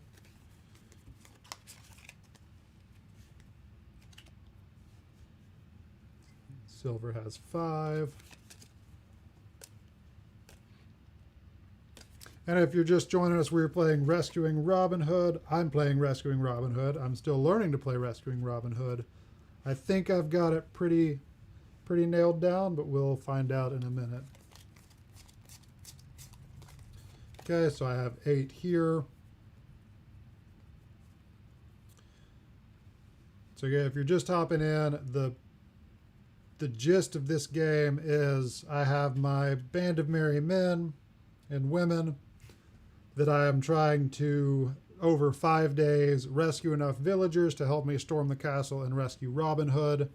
I'm fighting these guards to try and rescue these specific villagers. I have Amabel, Pantaleon, and Anastasia Forrester that I'm trying to rescue this round. This is day 2.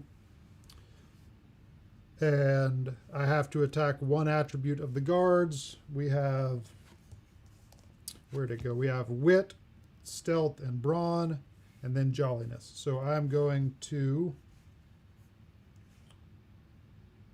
set up the guards and villagers. As shown on the day 1 setup card. Okay. So again, I believe I take 4. Make sure. Okay. So I'm going to take 4 cards. 1, 2, 3, 4. And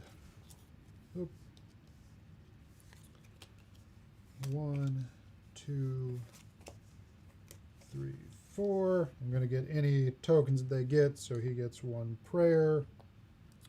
She gets 1 cookery. And now I add up all of their attributes. So I have 10, 11.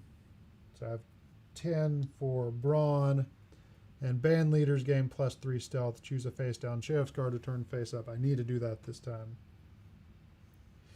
So automatically gain +3 stealth. Then 2, 5. So I'm at 8. And then wit, I have 5, 8, 9, 10, 11.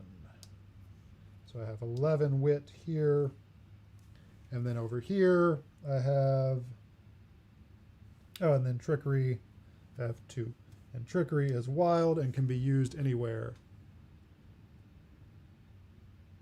Hey, Benjamin, thanks for hopping in. Yeah, this is a little bit different. We're, oh, thank you. Yeah, we're doing a little bit different today. I needed to learn these 2 games because we need to make content about them. So I'm just doing a solo stream, learning how to play these solo. So both of them play exactly the same multiplayer as solo. So this is in Rescuing Robin Hood, I'm basically just playing as 2 players. Versus it does have a way that you can play a little bit, modify it to play single player, but it also has the option to just play as a 2-player game. So, so over here we have 4, 3, 4. So 4 stealth, not a very stealthy group. We have 1, 2, not a very witty group. 3, 6, 9, 13. Kind of brawny group. 1, 2, 3, 4, 5, and a very jolly group. So I also get 1 scouting token for this guy. So Will Scarlet and his group go first, and he also needs to gain +3 stealth. And choose a sheriff's guard to turn face up. Go ahead and do this guy to turn face up. Oof. 6 brawn, so that's going to need to be over here. Or no, they have 13 brawn. Okay, so I'm going to attack this one with brawn. I think, yeah. So I have 6, 7, and then I turn this one over. And as long as it's under, so I have 11 total. So that goes down. I spend 10, 11, and I have 2 brawn left.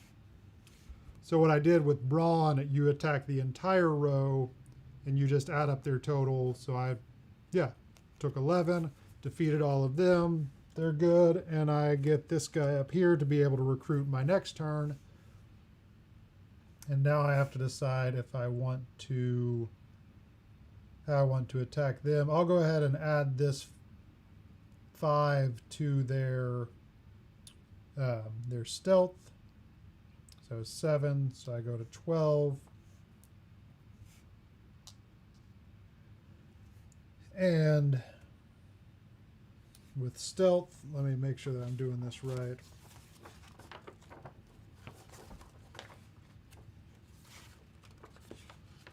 So I'm going to attack with stealth. Choose a row of guards and select any number of guards face down or face up in any position in the row to attack. You do not have to select the guard at the end of the row.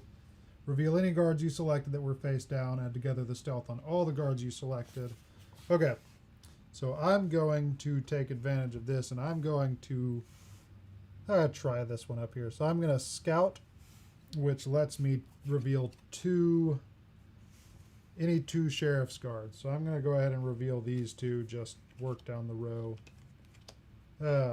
So I have 12 stealth, so that's 4, 9, 10, 11, 12. Okay, so I'm going to go ahead and attack these guys with stealth. I'm going to attack these 3 because I know that I can match them. So I have 12 and 12 stealth, and that is all of my stealth. But I also defeated those 3 guards. Now I flip this one over, and I used that token. What does cookery do? Yeah. So now all of my brawn converts to here. So I add 2 over here, and Little John and his band is going to go. discard pile. So, let's see, we have 5. I don't think I have enough to do that, but I could possibly whittle that down using something else. I'd have 11. I'm going to try and outwit them. How do I do that? Attack a row 1 card at a time, starting at the front. Okay, so I'm going to go ahead and add 2 from this for my jolliness. And I will add...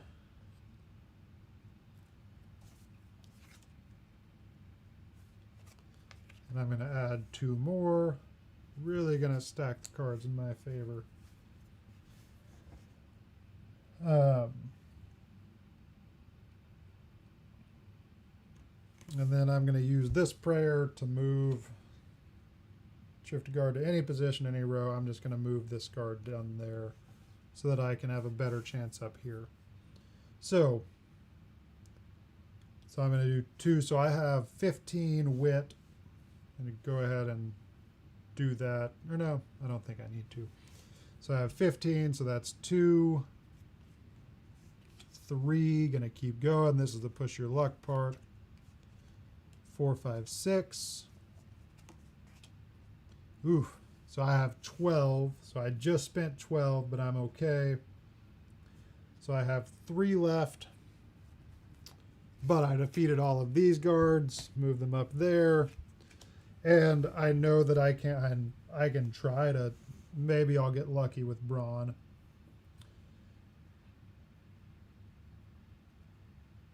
So, man, no reason not to try. So there's 4. I have to attack the whole row. Maybe these are all 1s. They're not. So 9. So yeah, I lost to that, but that's okay because wasn't gonna get Amabel anyway. So Amabel goes up here with Robin Hood. Anastasia Forrester stays here. I'm gonna recruit her there. Gonna recruit him there. Now, I'm gonna come over here, discard undefeated guards, placed on rescued villagers. Okay, so now I need to refine my deck down to 8 cards. So these all get discarded.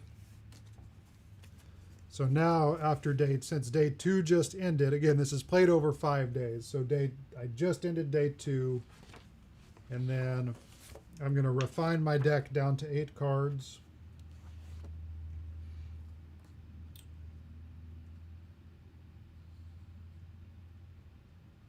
And my non-selected villagers, the ones that I don't keep in my band, go to Sherwood Forest, which comes into play on day 5. So from here,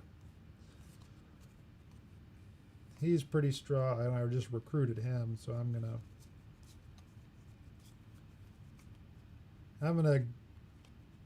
get rid of Richard.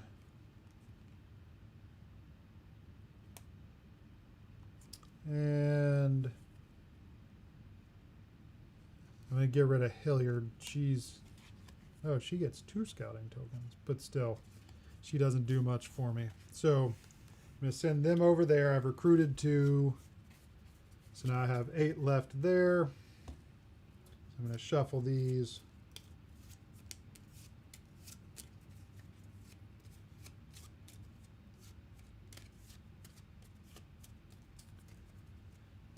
And do the same over here. Let's see. I don't know who I want to... Oh, I have these to also...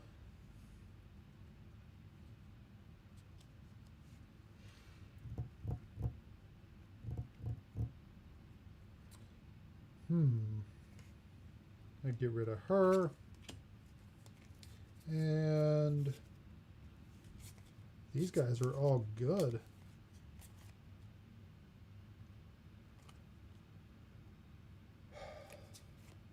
I don't know who to get rid of. She's kind of weak across the board, so I'll get rid of her. Okay, so now I have my 8 people here.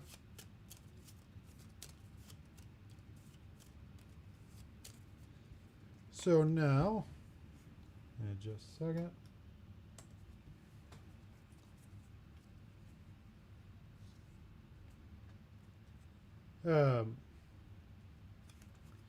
Do 1, 2, 3, 4. 1, 2, 3, 4. Oh, for day 3, set up the guards and villagers as shown on the day 3 and 4 setup cards. So this goes back into the box. Oof, I've got red. Oh, that's day 5. Day 3 and 4. Okay. Okay, so I've got my 4 people there and there. Okay. So now I've got silver, a gold, and then a bronze and a silver.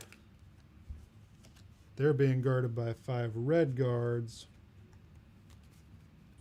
who are much stronger. Oh, I'm not supposed to look at these. I don't know what they are. So I flip the first one over.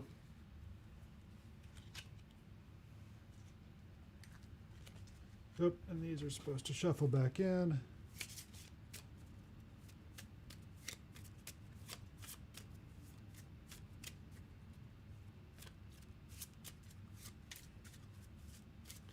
Okay, so now I get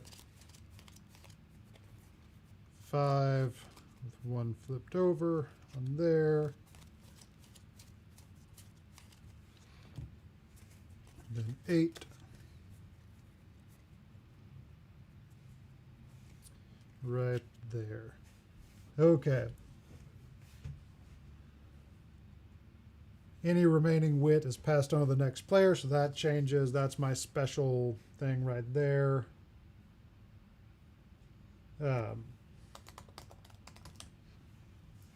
So that's a little bit, that's my bonus thing this round, is that wit passes on as well.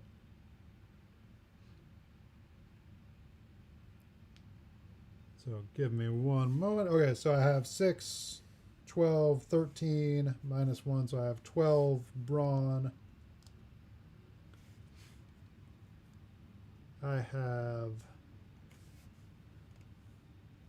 5, 9, 10, 11, 12, 13 wit. And I have 5, 6, 7, I have 10 sneakiness. Is that what's, yeah, stealth. Okay, so that's that. And then I have -1 jolliness. Not a very jolly group, but I do have 2 scouting tokens. Okay. Then over here, Will gets 1 scouting token.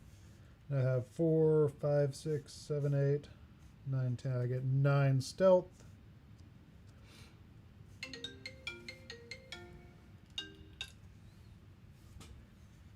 I have,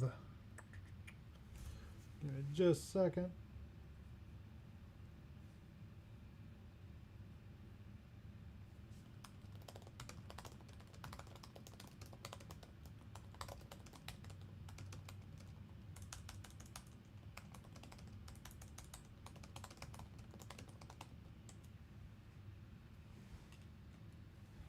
Okay. So I have, yeah, there's my stealth.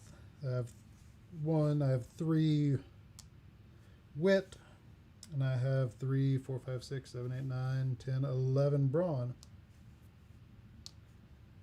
And then I have 4, 5, 6, 7, 8, 9, 10, 11. Jolly group here. Have 11 jolliness. So that's really good. Okay. So Little John is the first player. We're going to attack with, I mean, brawn would be the best thing, but I do have, with brawn, I have to attack simultaneously. So I'm going to attack with wit first. I'm going to see if I can, I'm going to go over here, see if I can rescue these. No, I want the gold one. So wit, I'm just going to attack 1 at a time. Attack 1, 2, 3. So I have 13 total. So I have it 9. So if this one is a 4 or less, then I win. Please be 4 or less. Okay, it's a 3. So I have a total of 12. I had 13 to spend. So I defeated these 3. Gonna flip this one over. I really want this gold one. So okay. So those are defeated. Now I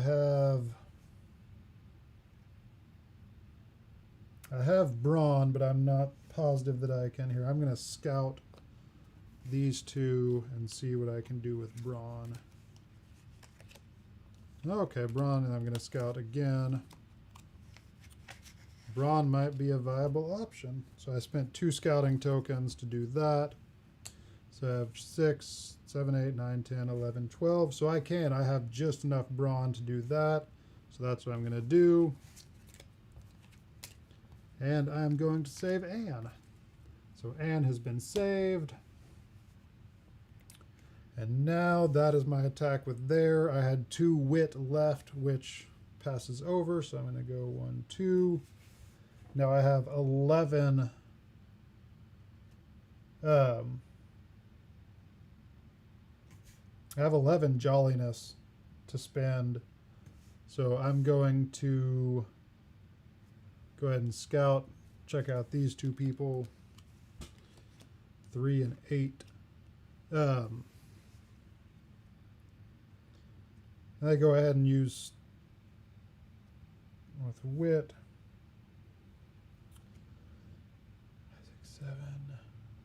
It's 15. So I need 6. So I'm going to spend 6 of this. Spend that down to 5. So I'm going to go ahead and attack these 15 with stealth. And then that leaves me 5 here. So I'm going to go up to 16 brawn and hope that I have enough. So that's 6 and 4. So that's 10. So I defeated them and I saved these 2. So that's that turn. I don't have anything else. I've used all of my attacks. So now I'm going to end day 3. Yeah, so I recruit. So I'm going to, I really want to just make this my brawny group. So I'm going to recruit Anne. Let's see, we'll send Tim over here and bring Alia over here. And then these guys all get discarded. They get discarded. And we're going to reset the round for day 4. And if you're just joining us, this is Rescuing Robin Hood from Castillo Games, or Castillo Games. Yes, from Castillo Games. It is coming out on retail. There's a pinned comment at the top. It is coming out on retail towards the end of this month. It's either in October or November, but I know it's very soon. I'm just blanking on the date right now.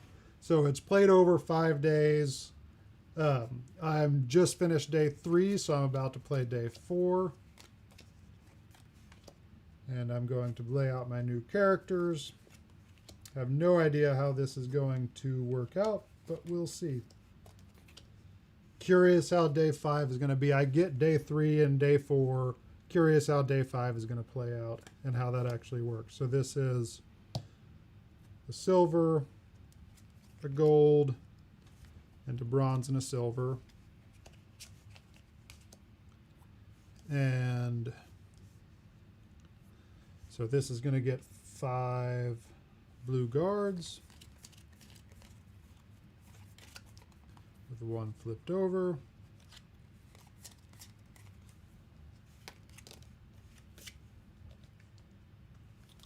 Eight with 1 flipped over.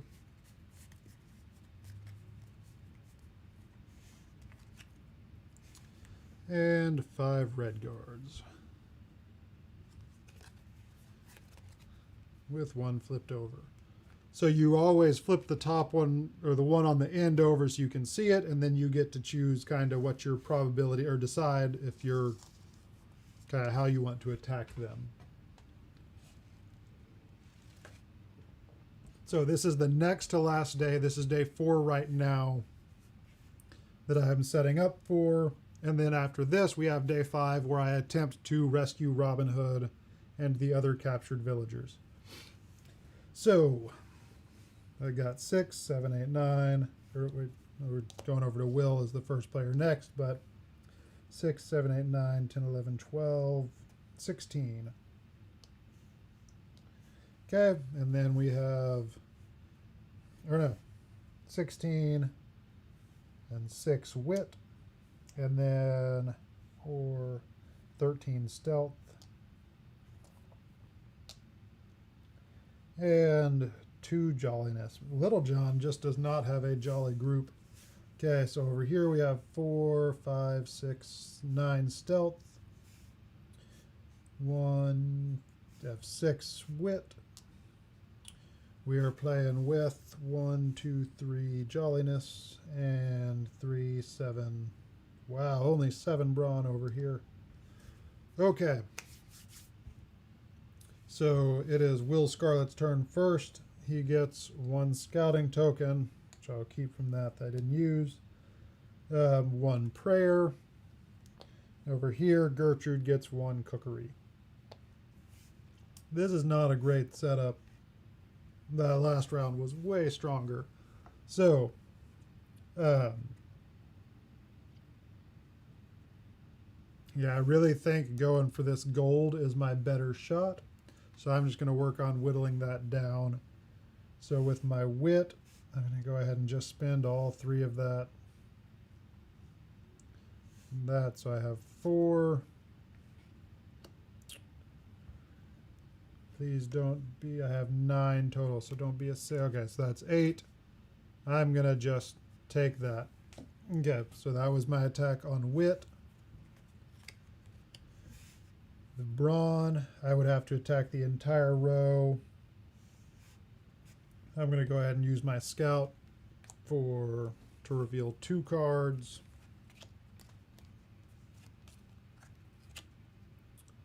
So I have 11.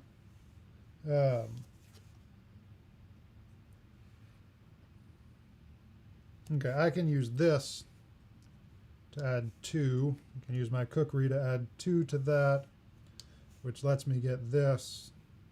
So that lets me defeat them with stealth. So I'm going to choose which ones to do. So I'm going to put them back. And now that is Will's turn. Any brawn transfers over. I used all of my wit and my stealth, but brawn transfers over, so they're going to pick up 7 brawn, so that goes to 24. I think I had 6, 9, 10, 12. Yeah. Okay, so I have 24 brawn to spend over here, so I should be able to do a pretty good job of that. Okay, so I have a good bit of... Yeah, she has 9. So I have a good bit of stealth to use. So I'm going to go with stealth first. I'm just going to attack all 3 of these with stealth.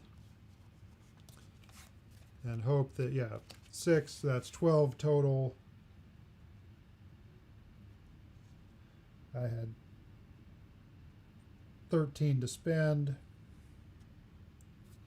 So I've defeated them, rescued that one, and now I'm just going to see if I can defeat these guys with my 27 brawn.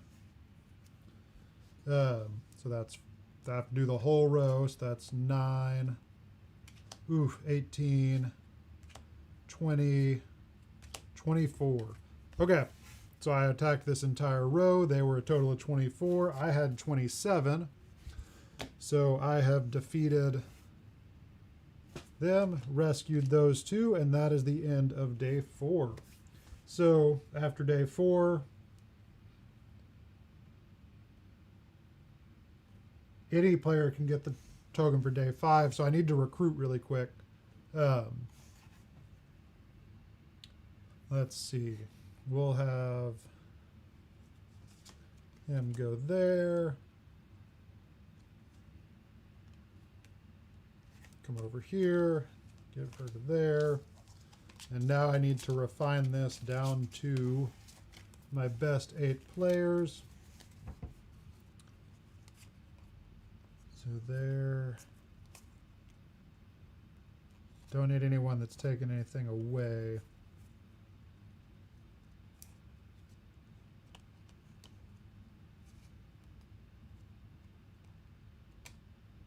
Okay, so I should have 1, 2, 3, 4, 5, 6, 7, 8. They're coming over here. And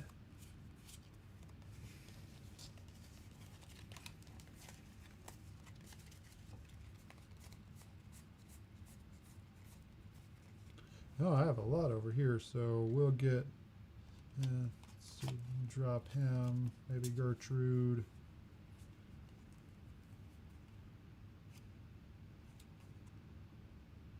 And she's okay, so I have 1, 2, 3, 4, 5, 6, 7, 8. Okay, so now we're on to the last day. Day 5. This one goes up there. They're going to go to Sherwood Forest. And now let's see how day 5 works. We'll reset the guards. So this is the last day of the last round of the game to see if we can rescue Robin Hood or if the sheriff is going to win. So let's see how this works. I'm very curious. Yeah, I figure they're not going to make the last round super easy. But we'll see. See how well I have built my team of merry people.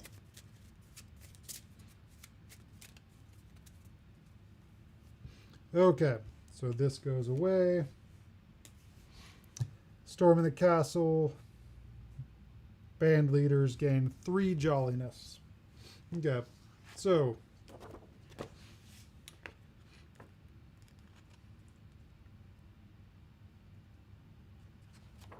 okay, the final round, Storming the Castle, Day 5, Stage 1 scenario setup. Place Robin Hood imprisoned side up and any imprisoned villagers with him side by side in the battlefield.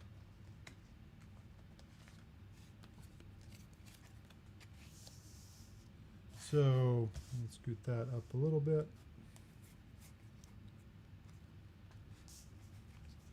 So imprisoned Robin Hood is in the battlefield. To the right of Robin Hood, deal separate rows of guards as shown on the Day 5 setup card. Oof.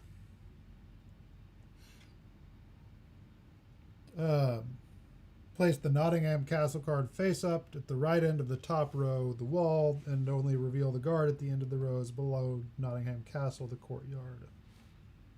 Okay, so I need 7, 7, and 6.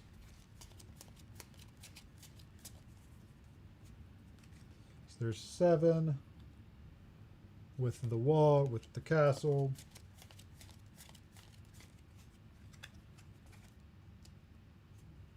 Here, I don't think I'm going to need that anymore, so I'll do 7, 7.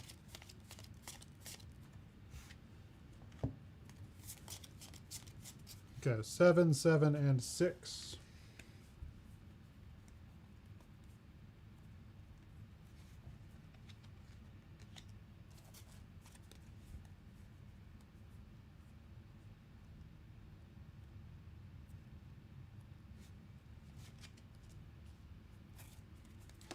And 6.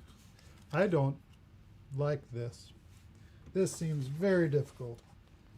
Then place the Sheriff of Nottingham face up below Robin Hood to his right.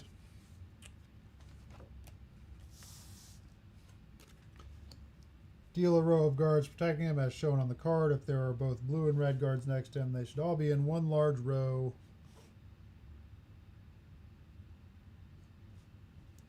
With the red guards close to the sheriff and the blue.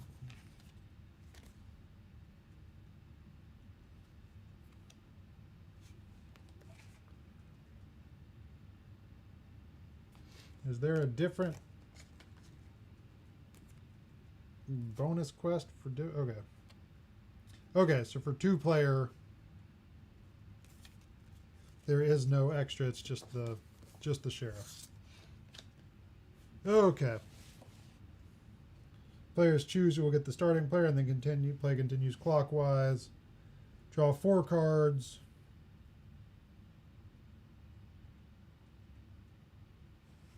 Wait.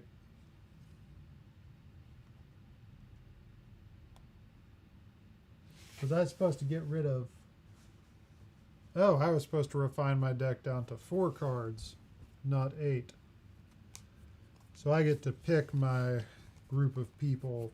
It's definitely going to take her and her. And Ernest. And we'll take... Is that the best? I'm going to go with her. Good. Didn't realize I was supposed to refine down to 4. Okay, and now I'm going to refine this one down to 4. Definitely take her. Take Tim.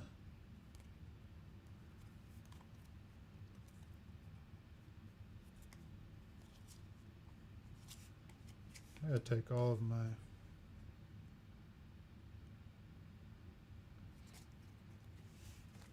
Okay. Okay, so now I need to total my attributes. Don't know what these people are for yet, but we'll find out. So 6, say is 14, 25. So I have 25 brawn, not too shabby. 6, 7, 8, 12, 14. 9, 13, 16, 18 for stealth, and then 1 jolliness.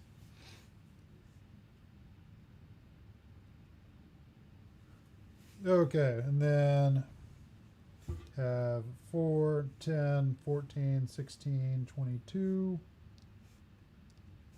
10, 11, 12, 13, 13 stealth, 6, 9 brawn. I'm not feeling good about this. And 6 jolliness. This really doesn't seem like it's going to go great. I get a scout. I get 2 scouts and 2 prayers. I will need all of the prayers I can get, because this is going to be bad. Okay, first player goes back, or they choose. I'll do Little John first, I think. Okay.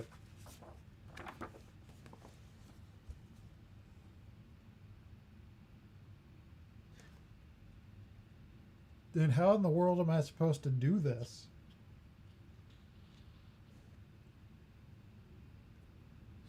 Okay, so players must defeat the rows of guards in order from top to bottom. First the wall, then the courtyard, then the sheriff. Each row must be completely defeated before the next row can be attacked. The player who defeats Nottingham Castle receives an instant bonus of jolliness from the retired villagers in Sherwood Forest. The bonus equals 1 jolliness for every 3 villagers in Sherwood Forest. I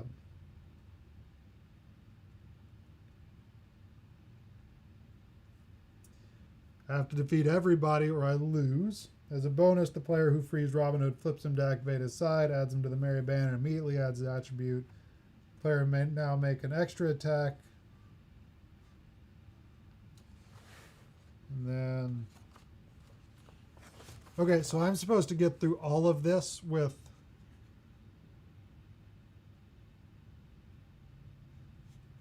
This is crazy.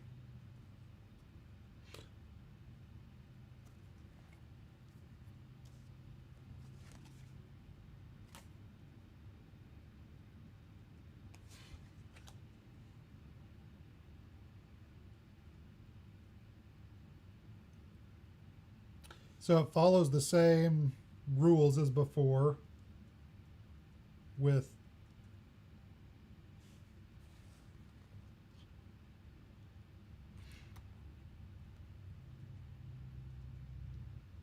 Okay, so I have to attack the castle first. So I have to be able to defeat that entire, each row with a different attack. So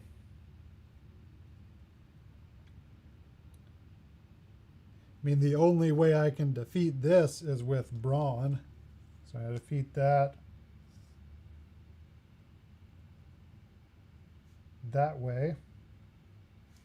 So now I have 2 brawn left to pass on to the... Oh, I get +3 jolliness. That's not going to help me much.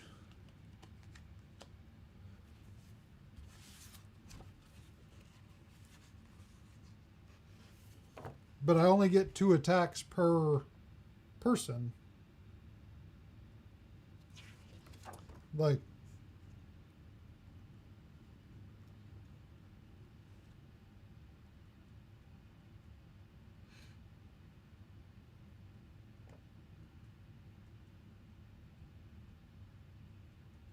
or was I supposed to do... Hold on.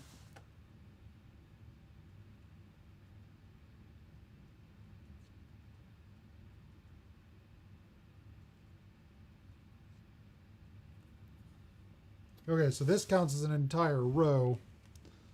So I can't defeat them with brawn.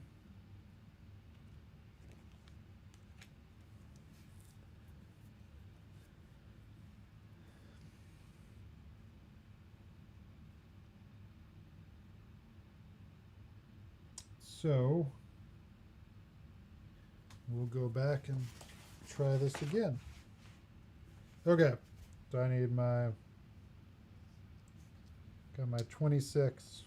Okay, so I'm going to add, I need to defeat the castle wall. So I'll just do 22, 1, 2. So that's 24. That defeats the castle wall. So I gain 1 jolliness for each 3 in Sherwood Forest. That's 6, 7, 8, 9, 10, 11, 12, 13, 18. So I gain 6 jolliness. So it gets me 13 jolliness. I have now used all of my stealth. I don't feel like I'm gonna do well. Okay, so we've got 6.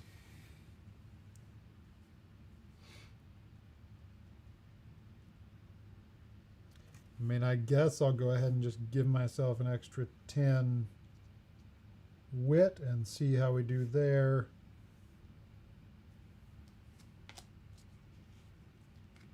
I go ahead and scout this.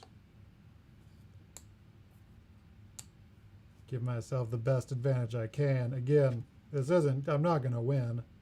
No way I'm going to win. So I've got 23. So we'll go attack there. That's 6 plus 8. That's 14. 15, 16. What's 16 plus 9? 25. So there's, I'm going to attack these 3. Okay, so I defeated them. And that's the end of that. So I beat the wall and 3 guards with attack number 1, but I get to pass an entire 10 and 3. Okay, it's not going to help, but I think I can. I don't think I can.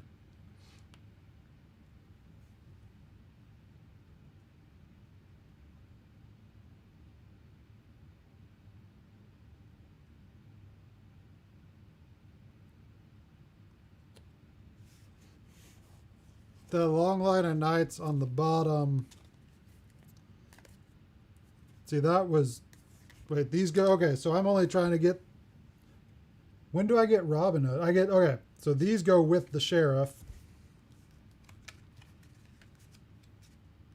Okay, that's my bonus. So I still only have to get through these two impenetrable groups of guards.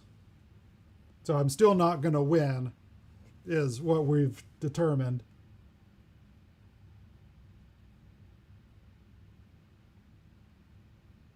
Okay, so, I mean, I've got... Okay, well, that changes it a little bit. I appreciate that. So I've got two... What does praying do? So I have 18 stealth. I mean, I think that's my best bet, is to just do the stealth. Just hope that these aren't both 9. So I have an 8 and a 5. It's 13, 14. So there's 17. So I have 1 stealth left at the end of that.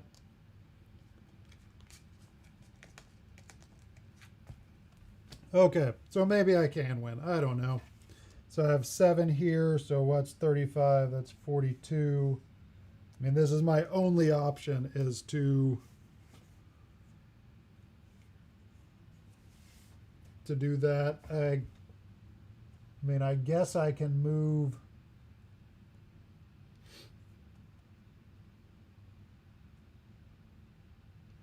What does prayer do?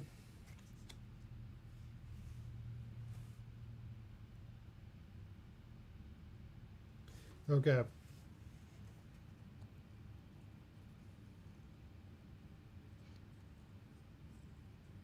I appreciate your encouragement, Chris.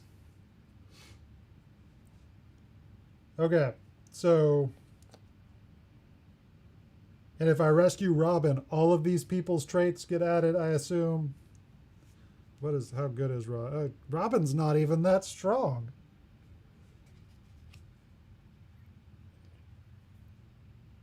Okay. So I'm going to use these 2 prayers to remove 1.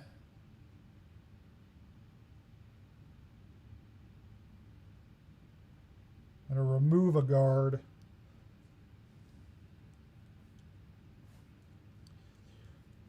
I need a number between 1 and 6. Chris, give me a number between 1 and 6.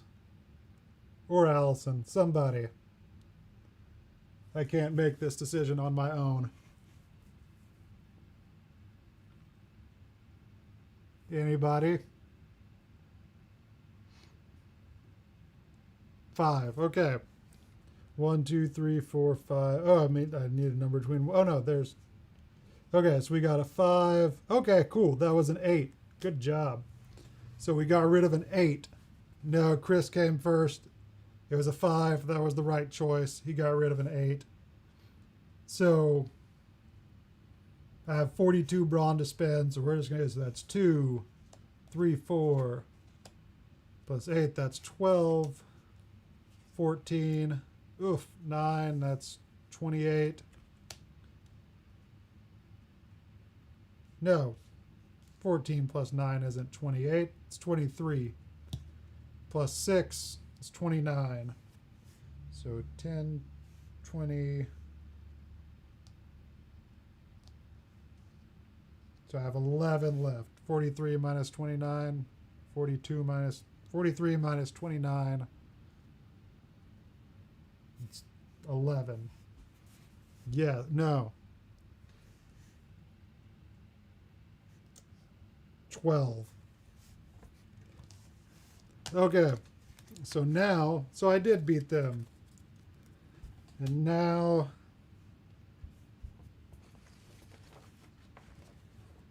it's a bonus player who frees Robin Hood, flips him to his active side, adds him to their merry band, and immediately adds his attributes to their total.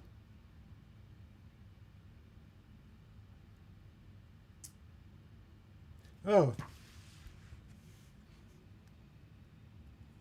Yeah, that's why I said 14. So I get this. These guys don't help me at all. They just run away. So I get to add 8. I can add 8.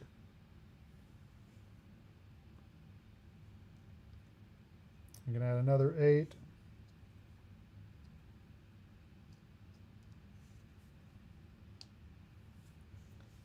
Add 8 and 6. And now I'm supposed to decide if I want to, like, what do I get for...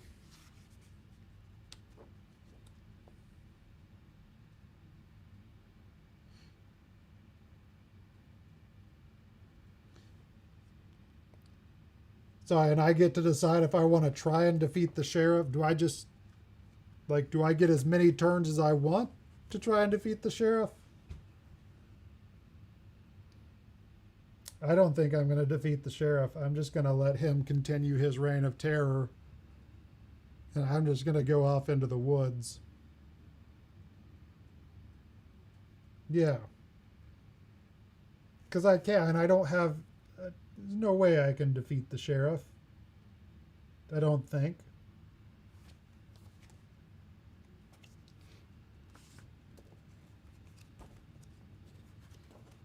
Yeah. We're just gonna...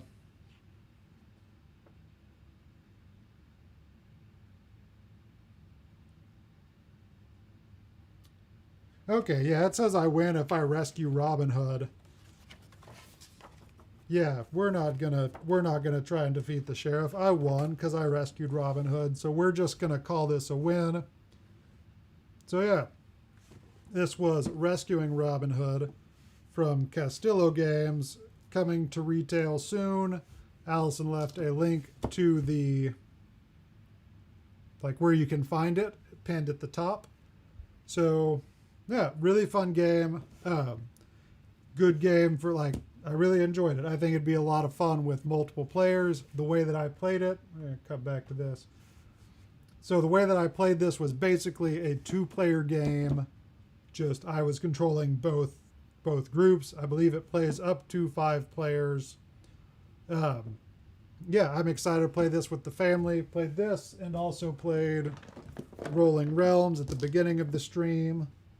Have both boxes facing the right way this time. So yeah, this is a lot of fun. Thank you everyone who joined me in the chat and hung out with me while I learned these games. So we will have content on both of these coming out pretty soon. But for now, I'm going to get going and get to the rest of my day. I appreciate, again, everyone who came to hang out.